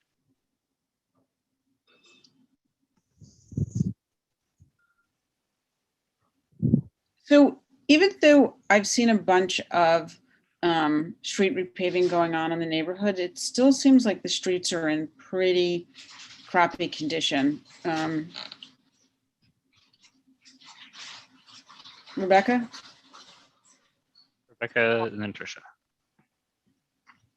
This isn't what I was going to say, but just on a small note, I will say I think this might not be the right place, but I was a little disappointed in kind of the street paving that happened recently on the Yom Kippur. I didn't think it was the appropriate time for all the noise and lights on the most holy day of the Jewish year. But what I would add here is, again, looking at the responses we got in terms of public input on our budget priorities, et cetera, district needs statement. I think we should include enforcement here as well as in our actual budget request.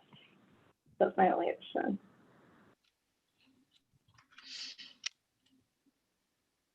And Tricia? My only edit to this is that in reflecting on the conversations and the meetings that we've had this year, one of the bigger topics that we've had, and frankly, it was some of the more contested ones, has been about accessibility. And I don't think we have anything, and I looked at it really closely, but maybe we can add something. Accessibility is, of course, not just not only a city matter, but there are certainly programs out there, bus programs, other programs that the city can be putting in to push accessibility for the low sight, blind, low hearing, and deaf neighbors in our neighborhood. So if we can add maybe a little bit of language about that, I feel like that's pretty reflective of the meetings that we've had this year. So I know the city has done a lot of the, I've seen a bunch of new ped ramp construction going on in the neighborhood. What are some, the Q train has an elevator. We now have an elevator on the 4, 5, and 6 at 86th Street. We've zoning for accessibility. What are the other things that you would suggest should be included in this? I would defer and make sure to check with Craig, but I've read about bus programs that help people who are low sight and low hearing better hear about upcoming buses on our streets. There are those handicap accessible, again, low sight, low hearing alerts that if you see those new poles that are out there on some of our site locations. I think even talking about accessibility as a value then looks at some of the big issues with the lack of curb cuts on certain streets, and as part of that as well, I would, off the top of my head, those are some that I'd be thinking of. I'd also add enforcement when it comes to outdoor cafes and structures. That's been another big issue that we've talked about a lot in the transportation committee. And then some of the other things that I know we've listed under budget priorities in the past have been accessible lights on the streets and stuff of that nature. But I think maybe including the outdoor cafe, I mentioned this in the transportation committee meeting, and I think at the full board, there are some very problematic places on Lexington where people have trouble getting across the sidewalk because there's no room. So I think enforcement would be a good thing to mention here. Okay. Am I unmuted? Yes, but you're not next, so I'm sorry. It's okay. Russell is next. Thank you. I agree about accessibility. I mean, to me, that's something we could add. I mean, in addition to adding it elsewhere, I think adding it to the second bullet on transit services, because, I think we should basically say that the goal should be every single subway station in the district should be accessible. I mean, I think that could be the request essentially. And it's one that's specific to transit. And then the other point I was going to make, it's really more of a question, which is, I know obviously DOT is the agency that's responsible for enforcement when it comes to the sidewalks and the open restaurants. but I mean, is this, I guess it's sort of more of a question of like, do we have to, you know, my impression is that it's not, the organization of this isn't solely necessarily sort of agency based. There's also a kind of like functional component to it. So I'm just wondering if like, I'm fine with mentioning it here, but I'm not sure if there's another spot to mention the enforcement of the sidewalks elsewhere. I understand the logic of doing it here because it's a DOT thing, but I'm just wondering, and I don't remember what all the other categories are, but that's just a question to consider. Well, I think we talked about where it's relevant to raise issues in multiple locations. So I think we can do that. Oh, good. So yeah, so we can mention it here, and it is I mean, it's certainly an accessibility issue, as folks have mentioned, and if we want to add it elsewhere, we can do that. Okay, thanks. Barbara, now you're up. And then Barry. I question, as far as accessibility, I'm all for accessibility. I want to even expand on what Tricia said. I question whether our aim should be to build an elevator for every stop. It's very expensive. There's a lot of negatives to it, and if someone's in a wheelchair and gets stuck in a subway, I think it's disastrous. I would like to spend a lot more money and design on bus lanes. If we have separate bus lanes, they're quite fast. I've zoomed down 2nd Avenue. I couldn't believe how fast it was. We could expand places where we have buses so that we don't have zones where it's not hard to get to. And for people that are disabled, it's much, much safer to be on a bus than to be on a subway. I can't imagine what happened when there was the electrical outage and people had to go on through the tunnels, what you would do if you were in a wheelchair. So I would really like to stress upgrading our buses. I think it could be done much quicker, much cheaper, much more reliable, and so on. I have another thing I would like. There is a problem when a new store or restaurant comes, they're supposed to make it ADA accessible. So what people are doing is plopping cement so that there is such a steep incline. I had a friend that really fell and hurt herself. I mean, she had a bleeding brain for a short time and so on, because she stepped down, expecting her foot to go somewhere, and she actually catapulted. And if you try in some of the places, you can understand what would happen. I hear that they're on Wilma, when I go with her, she says they're illegal. You're supposed to have a greater slope. I think we need more enforcement to make sure that those that do ADA, not only should everything be ADA, but that they're done safely, because I don't think they are at this point.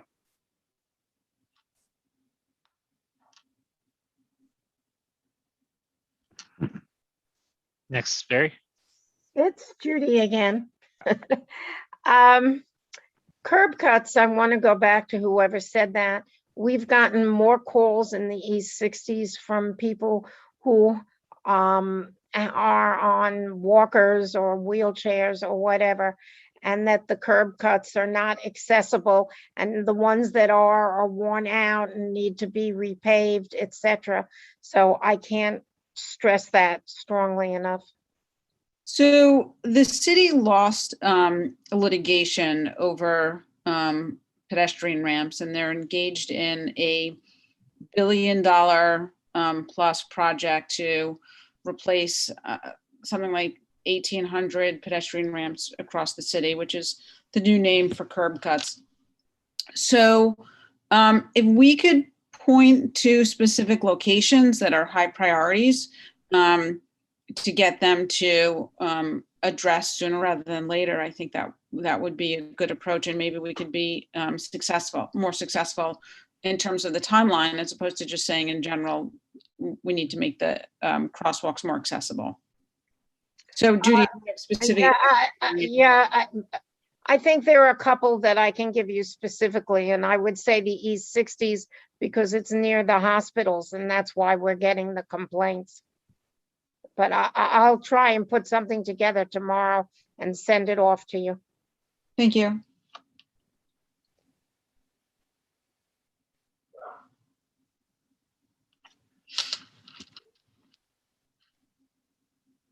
See anybody else? Oh, I just wanted, Barbara, your comment about bus improvements. What you're really suggesting is that we should say that there should be more dedicated bus lanes. Maybe, and also the SBS, to increase the number of SBS places, not just First and Second Avenue, but Third Avenue also, possibly. Yeah, I think that we need to increase, make our bus system more faster. Okay. Russell and then Barry, or maybe Judy. Thanks. I mean, I think we have we have dedicated bus lanes on every avenue, I think, already. And I think in some cases there are multiple bus lanes. So I think I'm all for improved bus service, but it seems to me that in terms of, with regard to bus lanes specifically, I think we're pretty well situated. I'm not sure that is specifically the need in terms of, what we want in terms of buses. I mean, I think certainly more SBS, that sounds good to me, some of those other things, but I don't know that I would necessarily call for more bus lanes given what we got. Okay. Barry or Judy? Yes, it's Judy again. I guess I'm probably one of the most senior of everybody speaking. And yes, we have the fast buses, the SBS, but I'm calling for more local buses because sometimes it's a really long walk between the express stops. And I really think that we need to have more local buses. Sometimes you can wait as much as a half hour or 45 minutes on First Avenue to try and get a local bus. Okay. And Barbara? So I'm going to add to what Russell said. Yes, there may be bus lanes, but they're not monitored. So you do find cars there. So I would like more monitoring of it, possibly more cameras to catch those. When we put cameras on Second Avenue, that's when I saw an increase. I will tell you, I haven't gone on public transportation all that much lately because of COVID. But when I have been on the bus, it's really been much faster because I think that because of the cameras that people don't want tickets, and that's how they get tickets. So just some ways of speeding up. People in transportation would know what to speed up the buses. And I agree with Judy that we do need more local buses. Okay, thank you. Should we move on? Right, next section is parks, cultural, and other community facilities. This deals with the agency's Parks Department, Department of Cultural Affairs, the libraries. This also involves OMB, the Office of Management and Budget, and DCAS, which is Department of Citywide Administrative Services. So here are comments.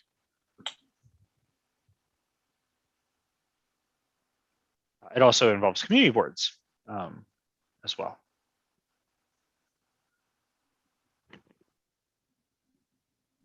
Rebecca Dangor, go ahead.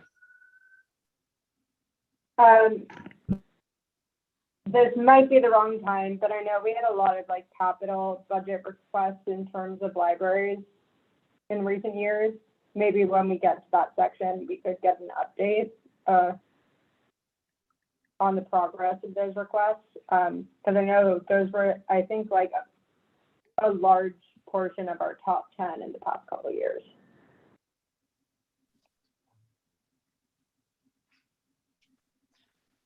Tricia Shimamura, next.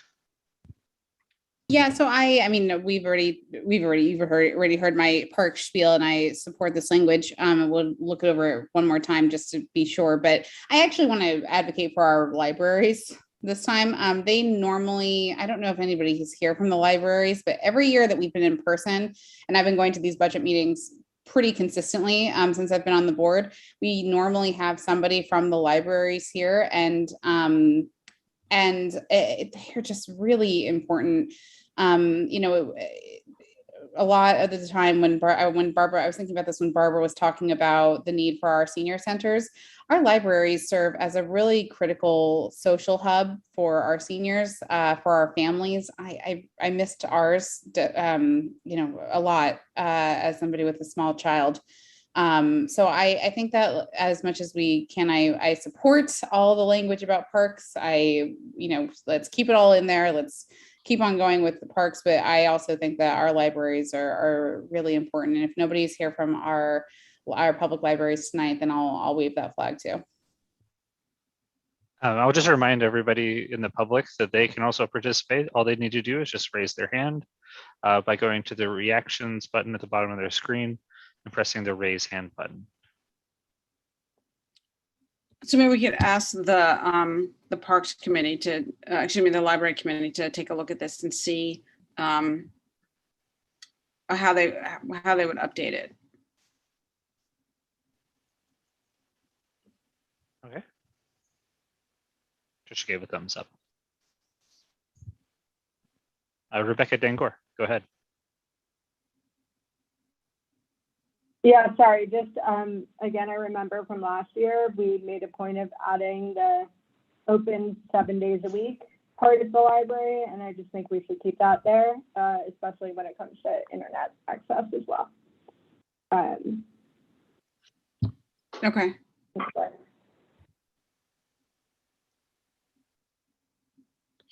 And do we know if there are any capital needs at the libraries? They have not sent us any requests this year. Usually, as Tricia said, they would have a representative here. So it is a bit surprising, but no, I have not seen any specific requests. Okay. Russell?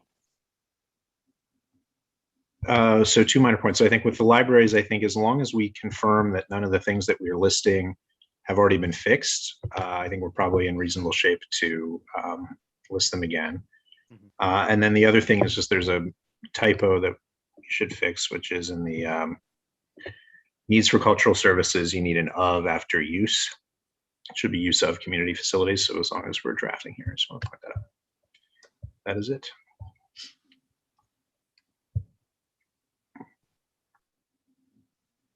Okay, next.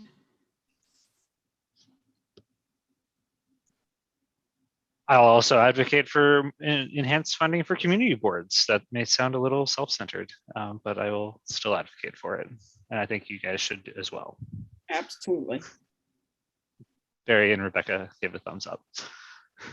All right, so next section. That may be the last section. Oh, no, that's just other budget requests. So now,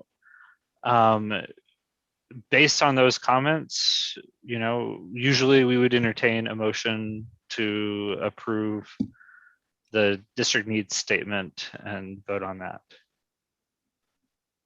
I see Russell and Rebecca. Do you want me to call on them? Yes. Thanks. Yeah, so I just want to clarify. So I think on Will's point, and I think we agree, that's going to be a change, right? We're going to specifically ask for more funding, not just because I think it doesn't, I don't think it currently mentions funding. I think it mentions, let's scroll back up and find it. It says we support strengthening the ability of community. I mean, why don't we put a finer point on it and say that we want more money? I'm cool with that. And then with that, I would also move to approve the draft that we've been discussing. Okay, Rebecca? Quickly before this is important, the open meetings law has been kind of resuspended, right? And the only way we can continue to hold these meetings is with the funding of the borough president to get all of the Manhattan community boards this special Zoom software. So I think it would be worth maybe including here very specifically, if this is something we need now, and I would argue we need continuously in the future to make sure all our meetings are live streamed and accessible to people who did not have the time to attend. I think that's great. Is there anything else we should be specifically requesting within that? And I would even say we should go so far as to like add that potentially as a budget request as well. Yeah, no, I agree.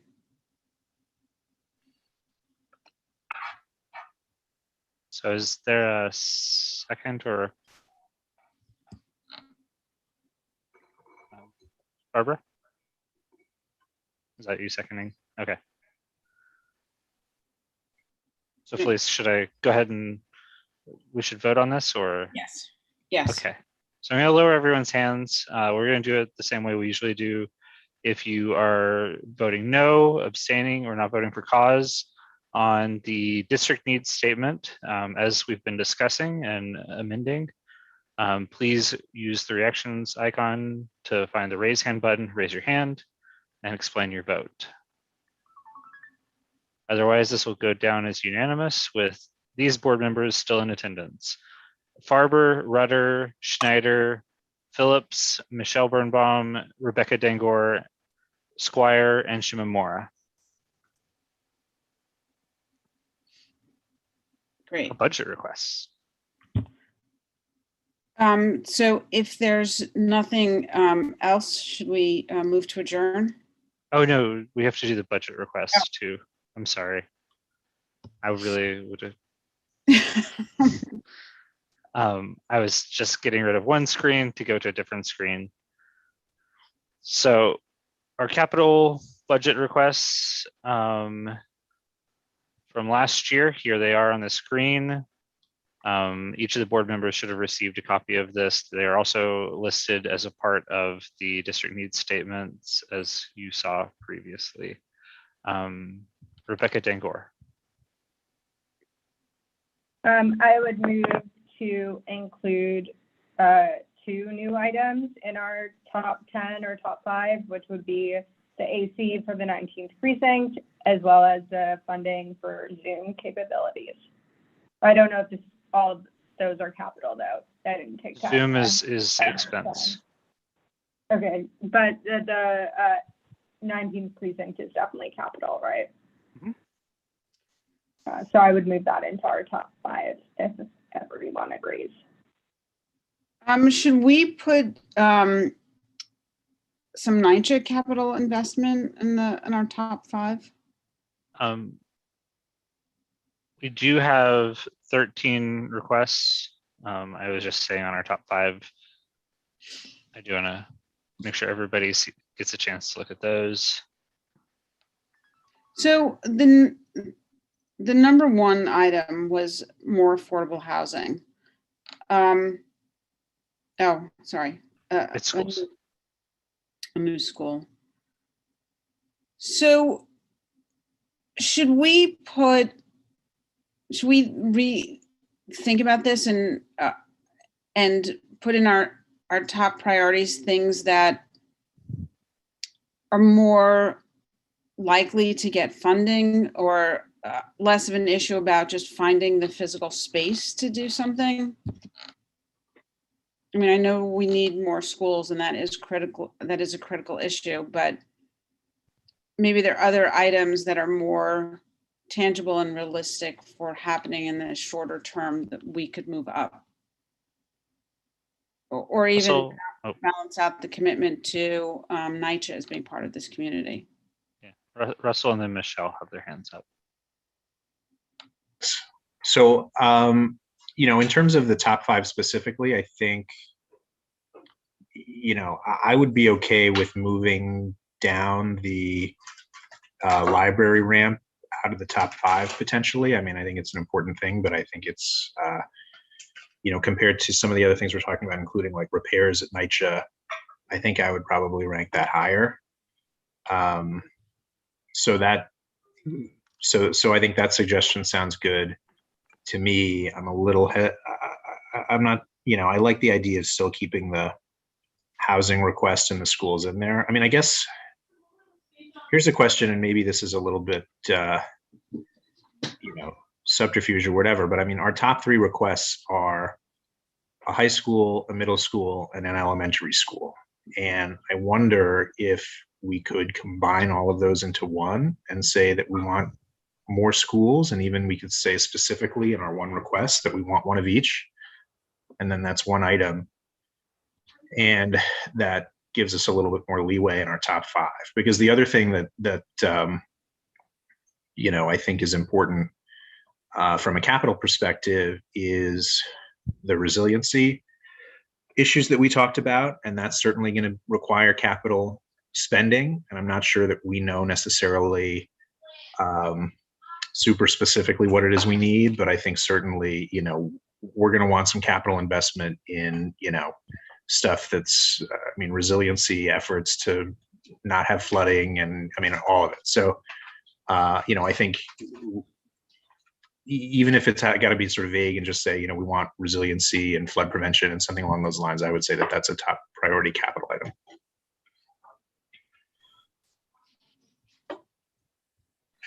Up until, I believe, last year, the schools were all one budget item, and I believe it was last year that we decided to break those apart into 3 separate budget requests. Rebecca Dinkor gave me a thumbs up, so she remembers it the same way.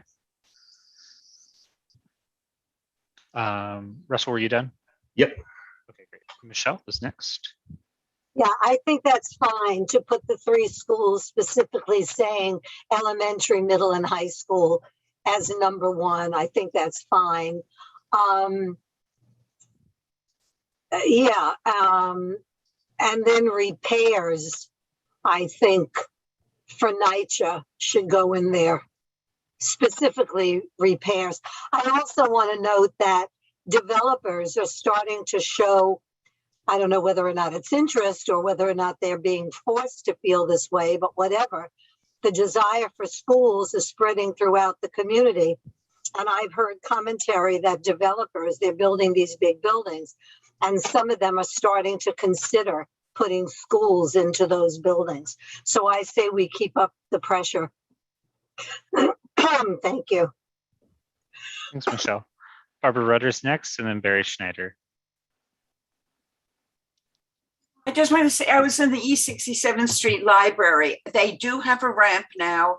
It is beautiful looking, and it looks like the ceiling was done. There's some sort of like some ceiling window thing that's beautiful. It really looked beautiful, and I believe that a lot of the things were done there because they were open and functioning and so on.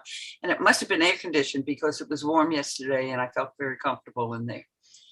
So I think some of those items that dealt with the library could probably be removed.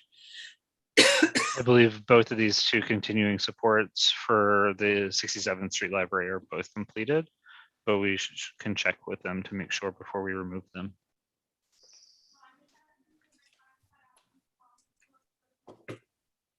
I just want to support Russell's position regarding put all 3 together and make that one item rather than 3 separate items. Makes very good sense. And yes, the 67th Street Library has been refitted, and it's a great facility and a great amenity for the neighborhood. Thank you.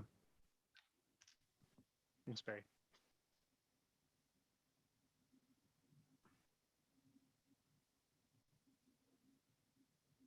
So do we know whether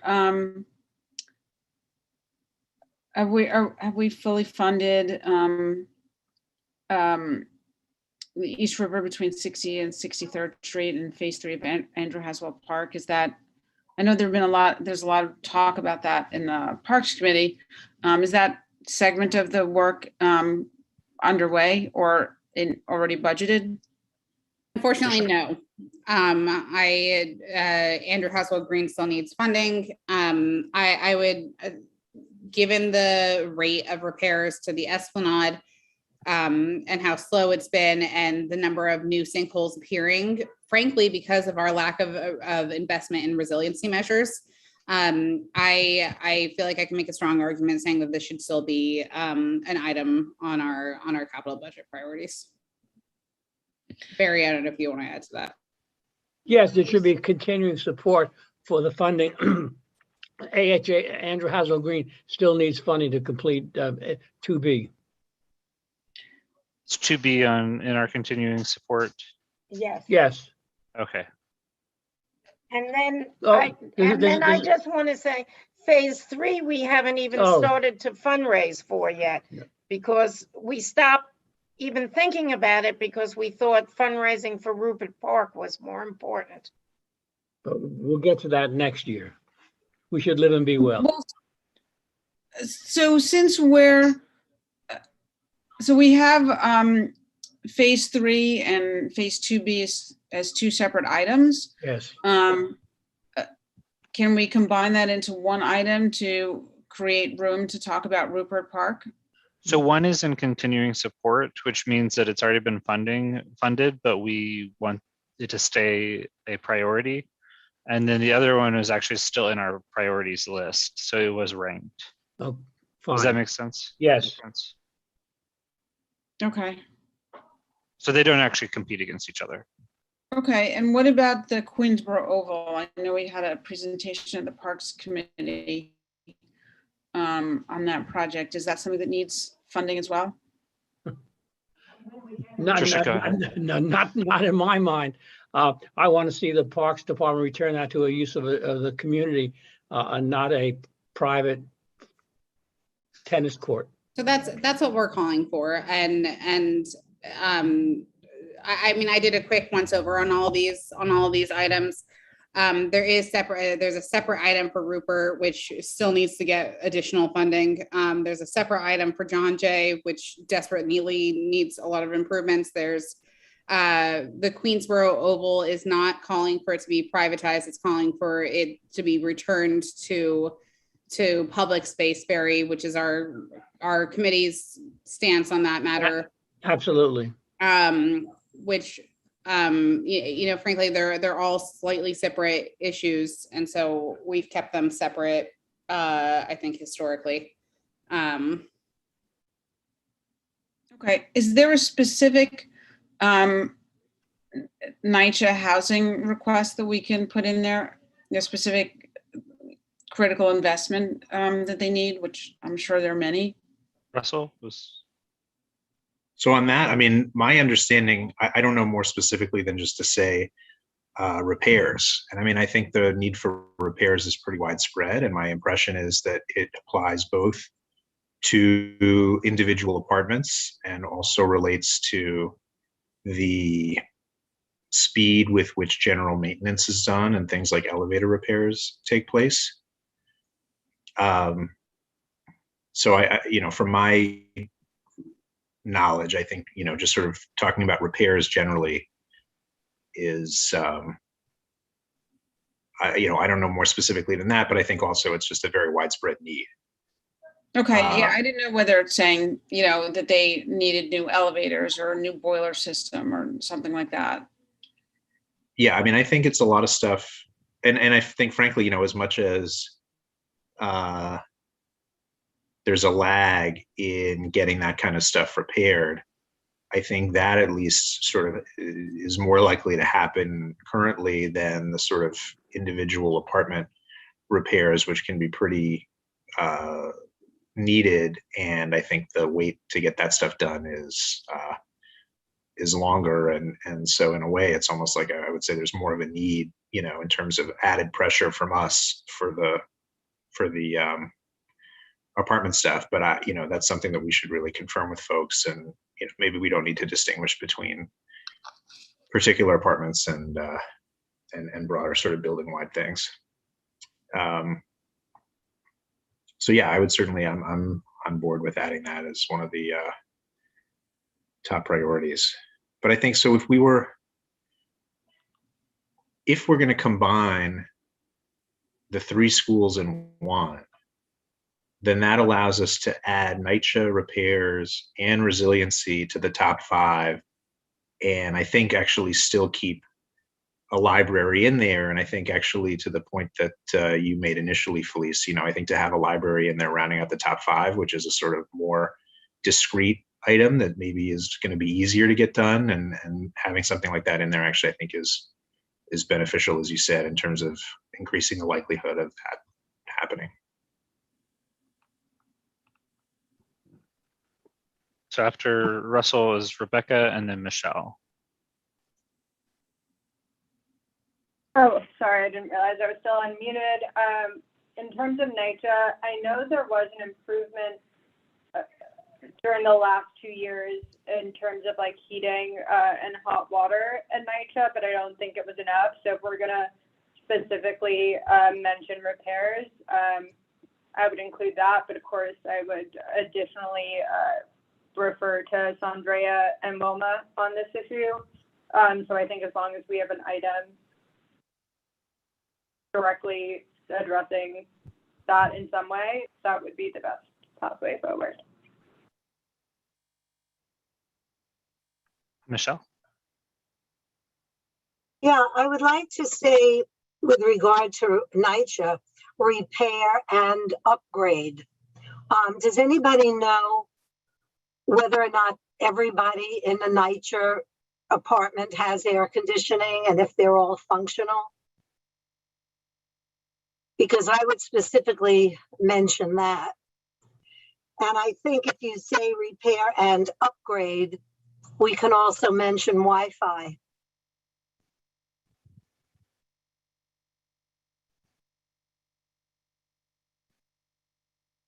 It leaves the category a little broader. So in talking about NYCHA, is the appropriate term Wi-Fi or broadband? Or I guess they have access. I'm not sure what the correct request is. Well, broadband is an upgrade from Wi-Fi. We can say both because not everybody has Wi-Fi, and we know not everybody has broadband. So we can say Wi-Fi and broadband. And I think we can mention air conditioning. We could broaden it and say that everybody has sufficient heat and functioning air. Because there may have been repairs in certain apartments, not in others. Okay, we have Barbara and then Trisha.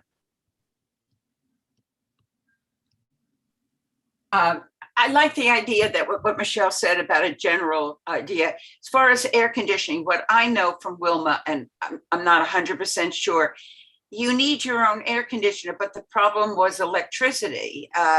You know, people, as you get older, they may have a breathing machine and they may have this and that, and the electricity wasn't working. So I think there was times that you can't use your air conditioner.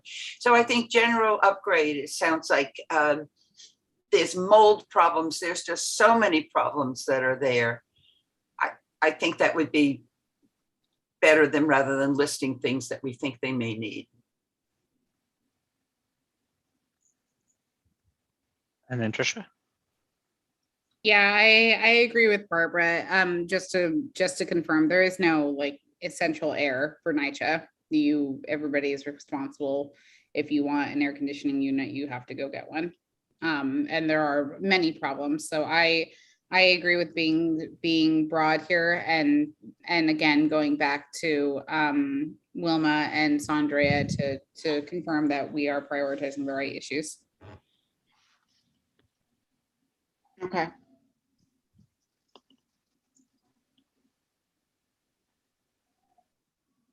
So the 19th precinct air conditioner was brought up. Whereabouts in the capital list would that be placed?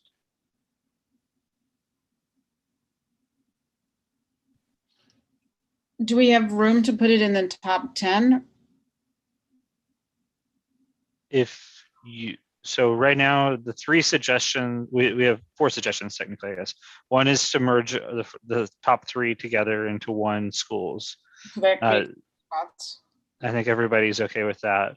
That opens up 2 spots, but you have the 19th precinct's air conditioner, you have NYCHA, and you have some sort of sustainability or resiliency upgrades.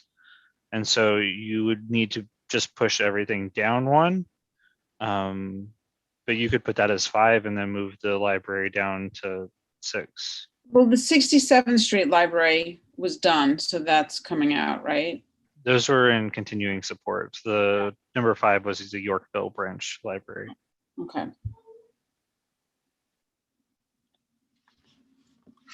It looks like Trisha and then Rebecca have their hands up. Yeah, sorry, there's a truck going by me. I was just, I don't have a real solution here. I was just gonna say that I think as nice as an air conditioning unit is, I don't think that like an AC unit issue should be at necessarily the top of our priority list here. I think somewhere, as Felice's like instincts were to go around top 10 or in the middle, or whatever I think makes sense.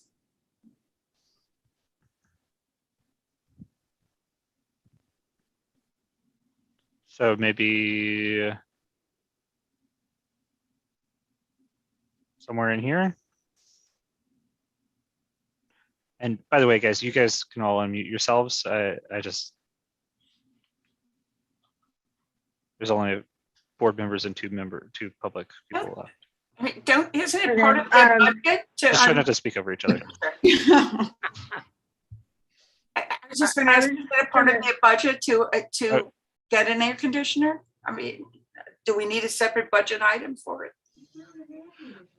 I mean, if we're advocating for it. May I clarify this, please? Yeah. It's not a window unit we're talking about. It's the entire building we're talking about. Yeah, they haven't had proper air conditioning for years now. And if we want to support our first line of defense, our police department, let's give them a place to work where they can breathe clean, fresh air and not have to depend on a weak fan for their airflow. We're talking about the entire building. I heartily agree. Guys, can we all still use the raise hand and go in order? I just was trying to save time by letting you unmute. Michelle, go ahead. I heartily agree. And Will's suggestion to put it around number 6 or so makes perfect sense to me. Very thumbs up. So the other affordable housing request, item number 6, is kind of amorphous. So why don't we drop that down and put the more specific 19th precinct air conditioner in there? Does that make sense to folks? Yes, I think yes. I had my hand up for a bit.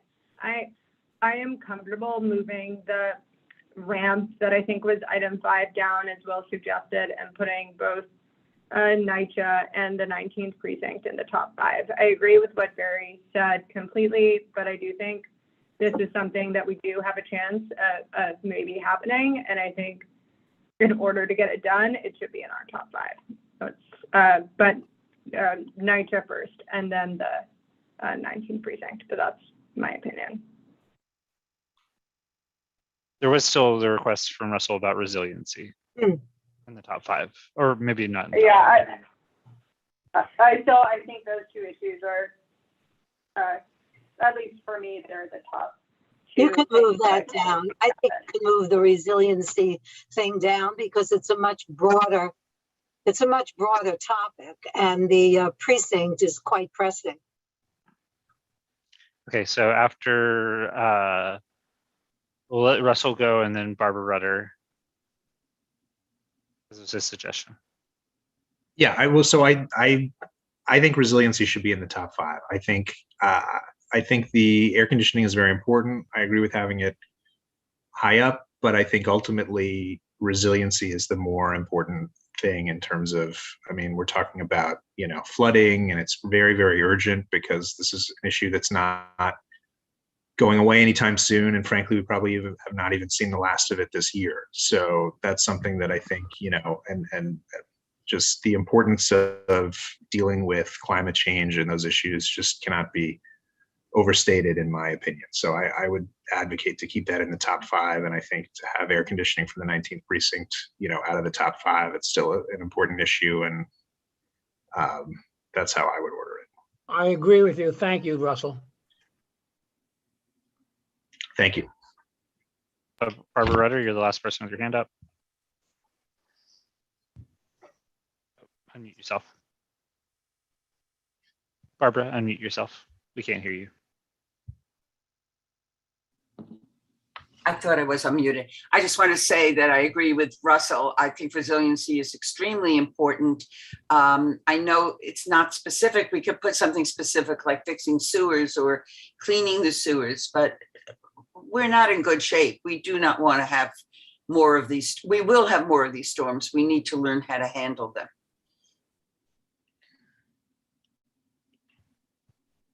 Rebecca? Oh, sorry, please go ahead.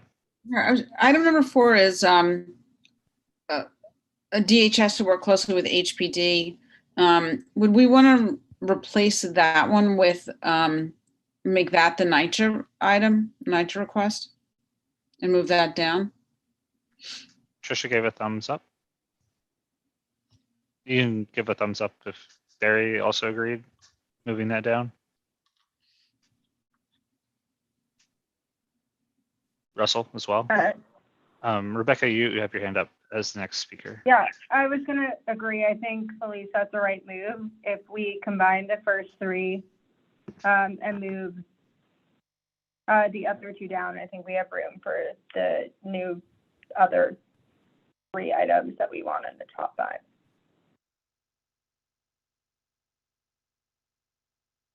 So just to make sure I have this correct, the top 5 is, and not necessarily in this order, but school, NYCHA, resiliency, 19th precinct.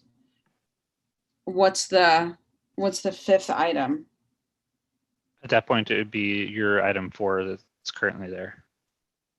The DHS. Yeah. Okay. Rebecca, were you done? Yeah, I'm done. That sounds good to me. As long as those 3 items are in the top 3, I'm happy. Or top 5, sorry. All right, Trisha's next. Sorry, Felice, did you just say that it was that we have NYCHA plus this DHS thing? I think that is how that it came out. So I would go ahead. So I would counter and say that like if we're looking at the top 5, if all the other ones are taken care of, that a specific request that we've had consistently that kind of plays into resiliency is the Esplanade, which is just on the next page. It's a specific request. It's asking for the funds that are needed to replace the seawall. I would argue that instead of having 2 that relate to the housing, that parks is one of our top 3 priorities, and it could be reflected in the top 5. I'm okay with it being 5th, but I would counter that.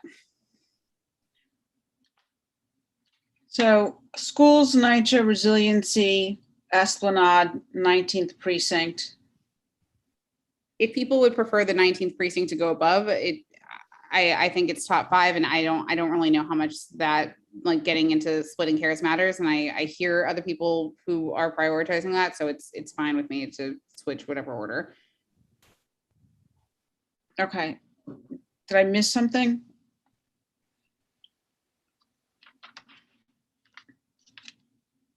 So then we have Rebecca and then Barbara. So I'm making a motion to approve the capital budget request with the new top 5 with the 19th precinct. I'm sorry, Tricia, ahead of the last item that was addressed. So with the 19th precinct being number 4. Okay. And then the Esplanade is 5, or? Yeah. And with NYCHA, I guess, being number 2, I think that was the order. So that was seconded by Michelle, and I think Barry as well earlier. Barbara, you have your hand up still. Do you want to? I won't argue with what. Okay. I'm gonna lower your hand, and we'll I have do to lower it. Okay. No, I already did. We'll do another vote if everyone's ready. And so, just as before, if you'd like to abstain, not vote for cause, or vote no on the capital budget priorities, go ahead and raise your hand or speak up, since you can unmute. 3, 2, 1. The board members still in attendance at this point are Rudder, Farber, Dangor, Schneider, Birnbaum, Squire, Shimamura. Expense.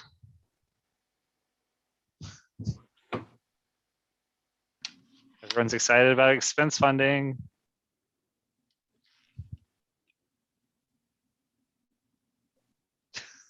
Rebecca? Money for the community board. Yeah, I really request that we put the Zoom thing up as high as possible. Thank you.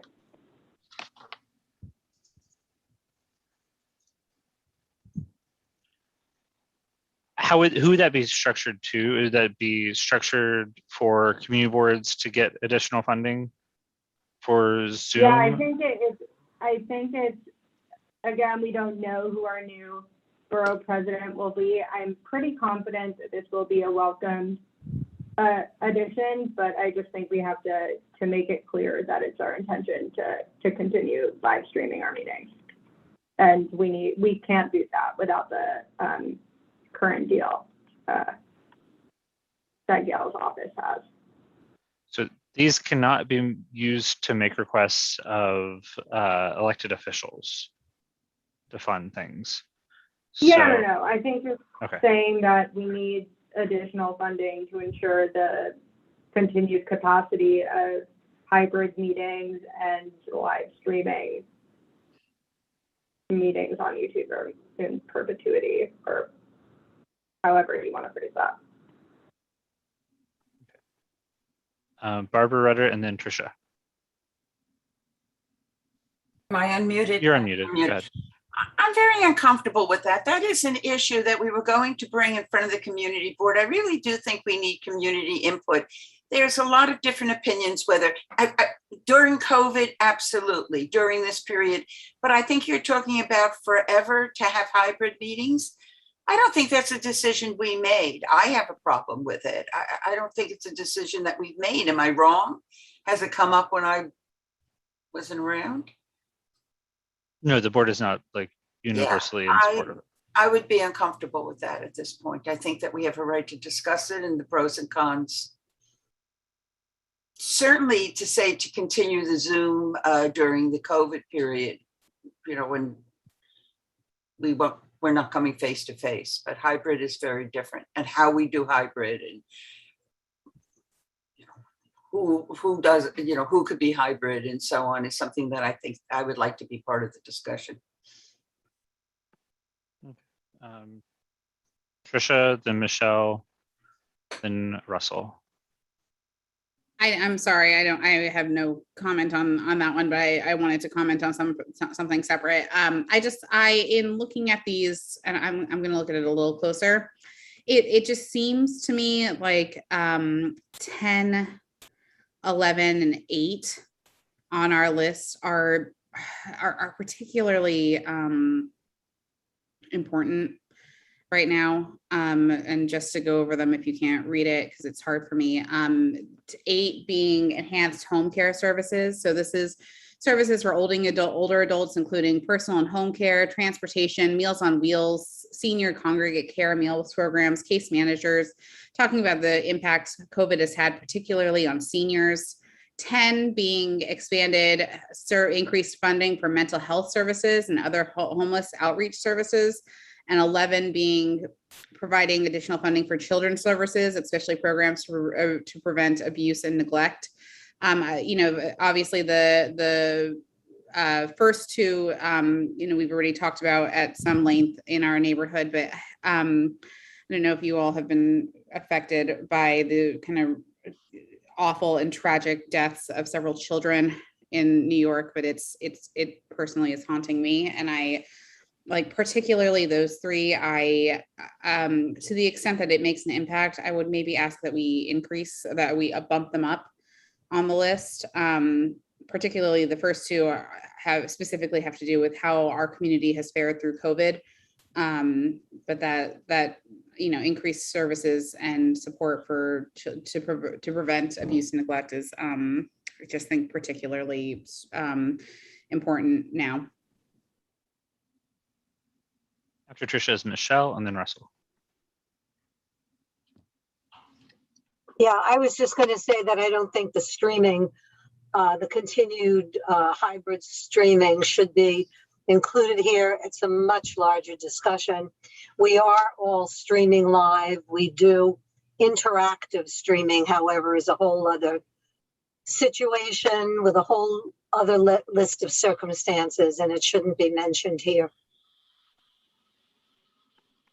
Russell, and then Rebecca. So with the streaming and the technology stuff, I mean, I think there's a way for us to phrase it that doesn't require us to take a position on what the meetings are going to look like going forward after in a post-COVID world, and whether they're going to be hybrid or to what degree. I think basically what even if we don't have hybrid meetings going forward in the sense of board members being able to participate in a hybrid way or what have you, I do think that there's going to be more of a digital component, I think, to our meetings, and I do think that's going to be a lasting thing. It allows people to access it, and again, I mean, whether people who are logging into a Zoom or whatever are going to be able to sort of fully participate in a meeting. I understand that's something that we haven't sort of figured out yet. And, in part is going to depend on what the law ends up being in the longer term. But I still think we can include some component related to Zoom. And I think there's still going to be a need for Zoom, without us having to sort of necessarily determine one way or the other what the future meeting system is going to be.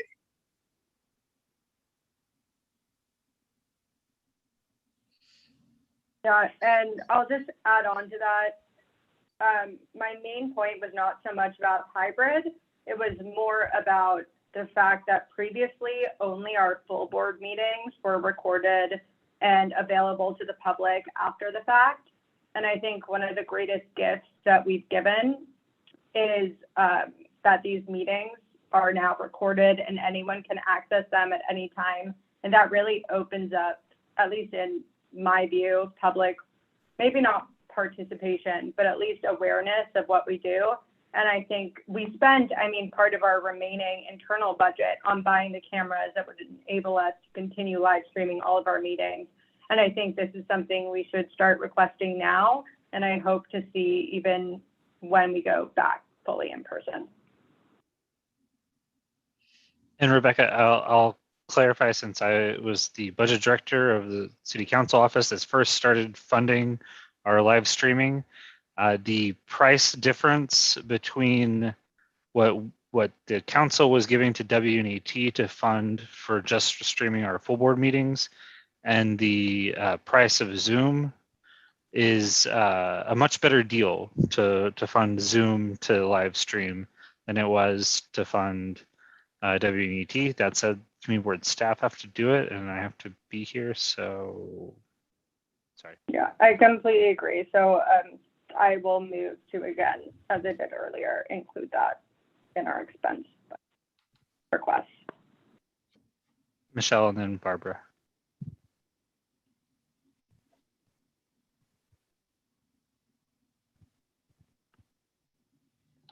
I'm not sure I heard Rebecca's last comment. I think she sort of faded away. Your comment, Will, was that Zoom was more cost effective. Did I get the gist of that? Yeah. We have asked for an increase in budget in the other section for community boards. And I think that if we push for that and if we get that, and we can maybe include it again here, then it becomes our discretion as to what to use that money for. I think since there is so much vagary about this, to some people it will mean live streaming, to some it'll mean interactive, to some it'll mean something else. It still remains that it hasn't been fully discussed. I don't really get the pressure or the intense need to put it in here. Where we asked for increased budget for community boards, you could say there, i.e., increase public outreach. And that would include whatever you wanted to do in terms of the new technology.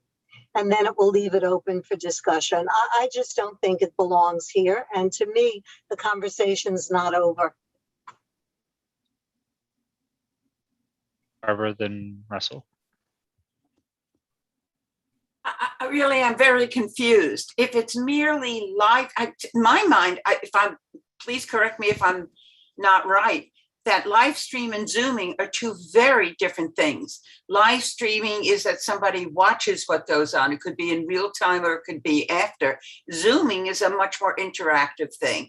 We used the word hybrid before, now we're going back. If you're talking about just the facility to tape the meetings so that there is a record of it, I would be more for it. But I really do agree with, we've asked for increase in community board. I don't know why we need something specific. I really do agree with Michelle at this point. And I really think we have to figure out what we're saying. And it's very fuzzy at this point, and I think it could be misinterpreted.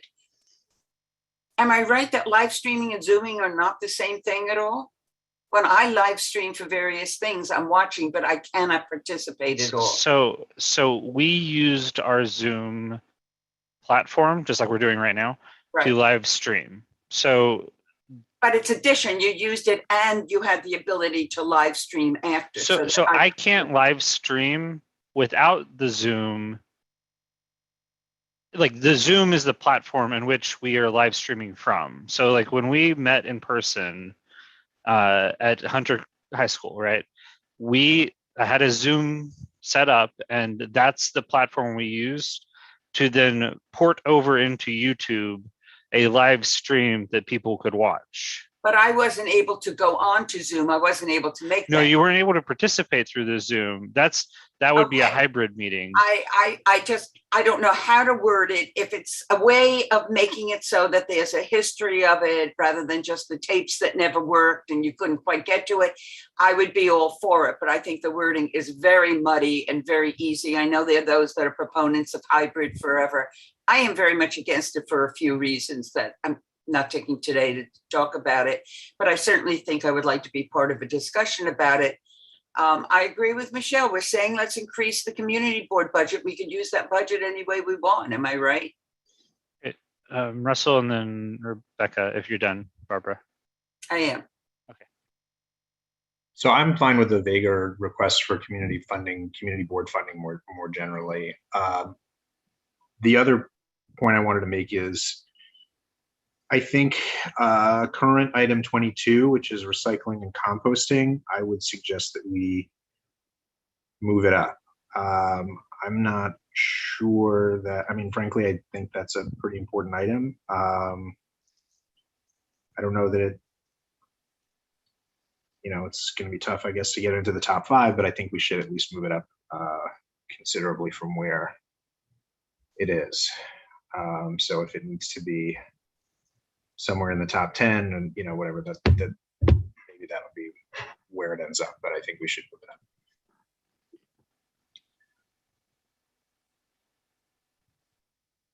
up. I think it's good timing because sanitation is bringing back some degree of composting, and I think just something that adds more pressure and emphasis to that is a good thing. Okay. So would you suggest an area where you'd like it brought up to?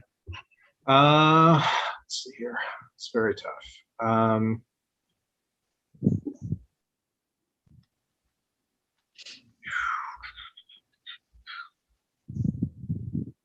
don't know. Can we make it number? Frankly, I think it could be number 5. But if we want to, so that's my going in bid, I guess.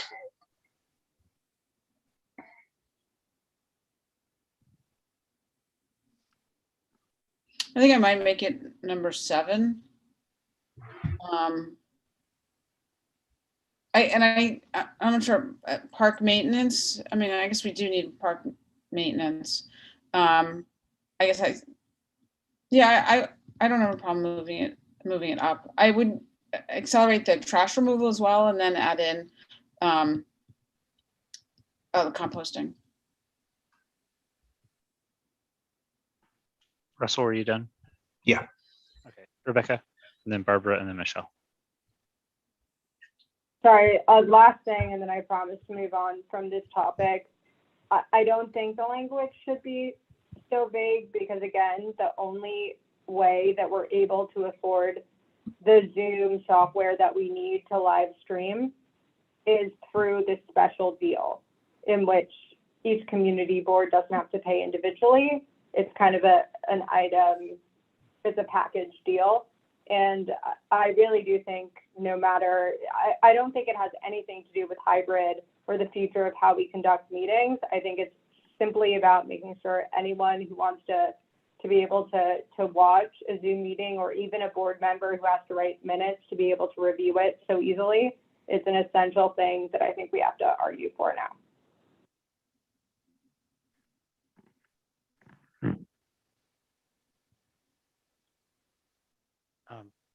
Sounds like you're done. Barbara, and then Michelle.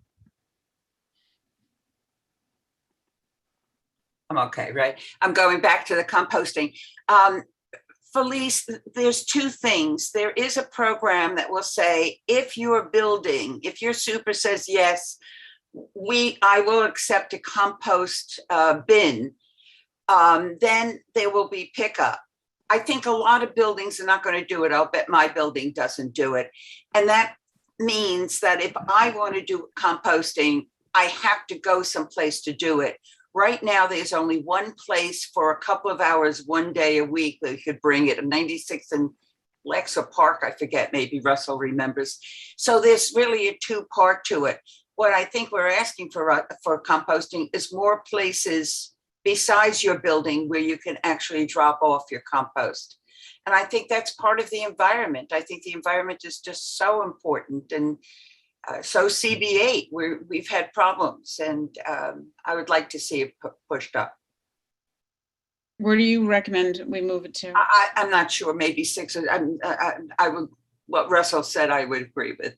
Okay. But it is important. And you were semi-right that there is a new program coming. I don't know how successful it will be. If you're done, Barbara, then it's Michelle.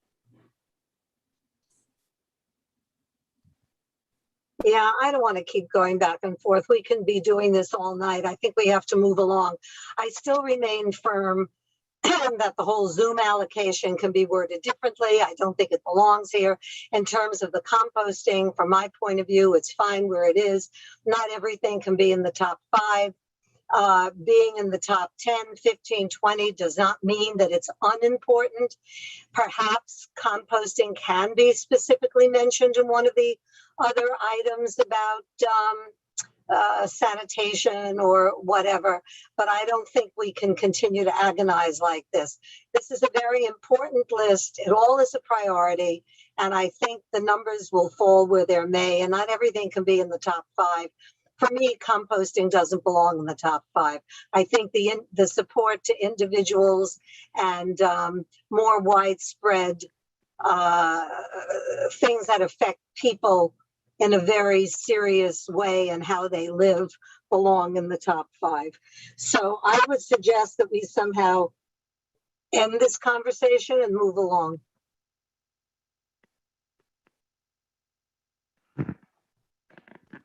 If somebody would like to make a motion, Trisha? Sorry. I'm not helping the situation at all. I look, you know, my deep love of parks, but if you want to bump the parks, that parks one down to have composting there, it's fine by me. I think it frankly all is interrelated. And if you want to play with the final order Felice on your own, or in, you know, with others, and then just present us with a final thing, I think that's fine too. The only thing I'll just repeat is that I do think 8, 10, and 11, I think those are the 3. I think that if you are playing around with the order, I think it would just be significant to bump those up a little. I agree with Michelle to some point. I don't think it matters all that much, 7 versus 8 or whatever it is. But if you can look at those again. that would be great. But if I do believe in the importance of composting. So if you want to take that for parks, that's fine. Okay.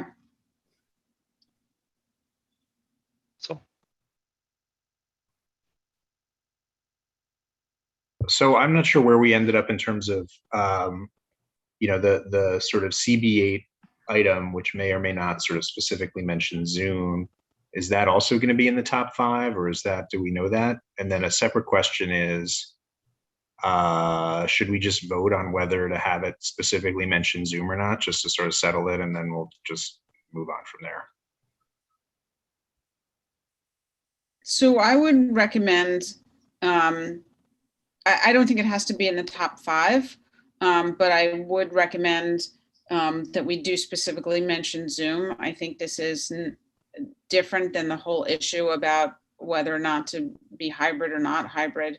I think that's a separate debate. So what do folks think about that? Or do we take a vote on it?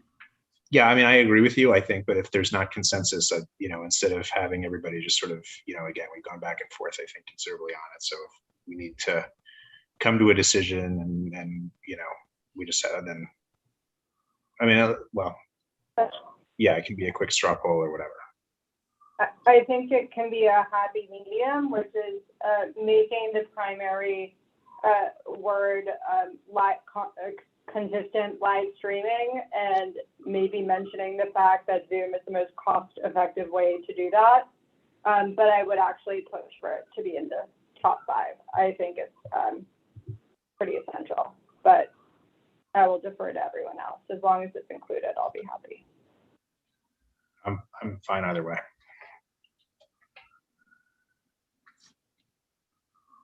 Do we need to vote on whether or not that's in the top 5 or not?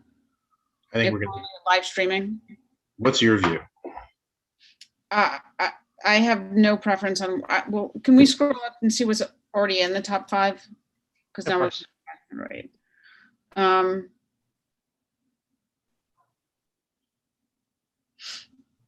Yeah, I mean, I think we can combine the educational programs. They're different enough, and they go to different agencies. I don't think you could combine, like if you're talking about 1 and 2. So I have no real preference whether it's in the top 5 or top 10. So I defer to you guys about making it, putting it in the top 5. Trish has her hand up. Just observationally, it feels like there's a lot of stuff that's in top 5. I'd say for ease, it would be better just to do it in the top 10. From just looking at this, frankly. Barry gave a thumbs up for that. So did Rebecca. And Barbara. Barbara, you have your hand up.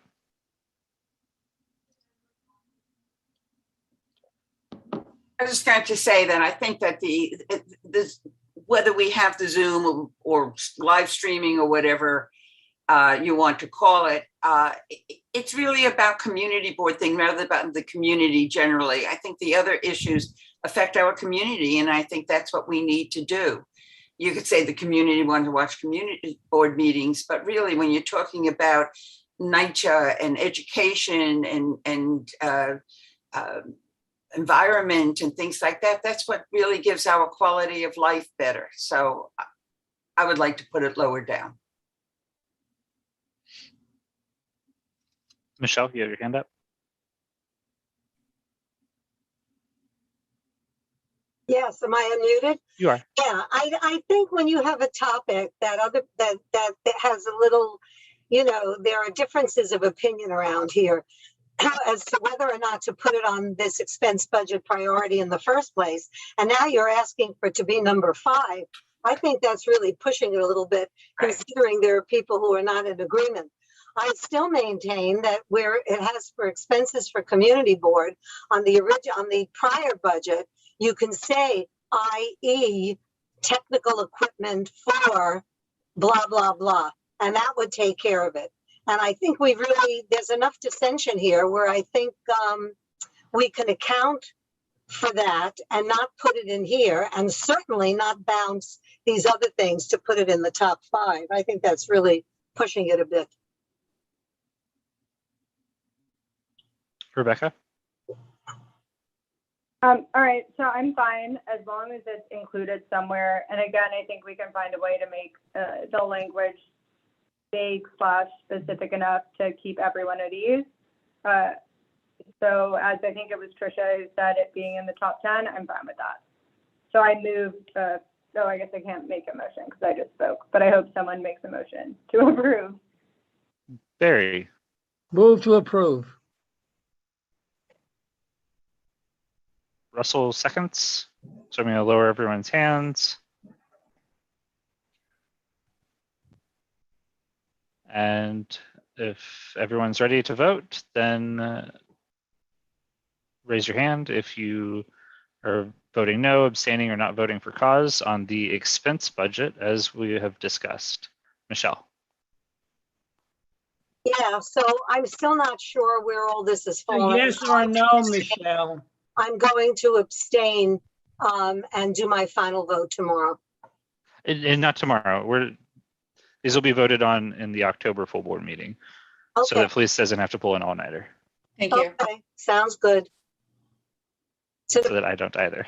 Wait, were you abstaining, Michelle, still? Michelle, you're muted. I'm abstaining. Okay, thank you. All right. Congratulations, you voted on the 3 things you had to vote on.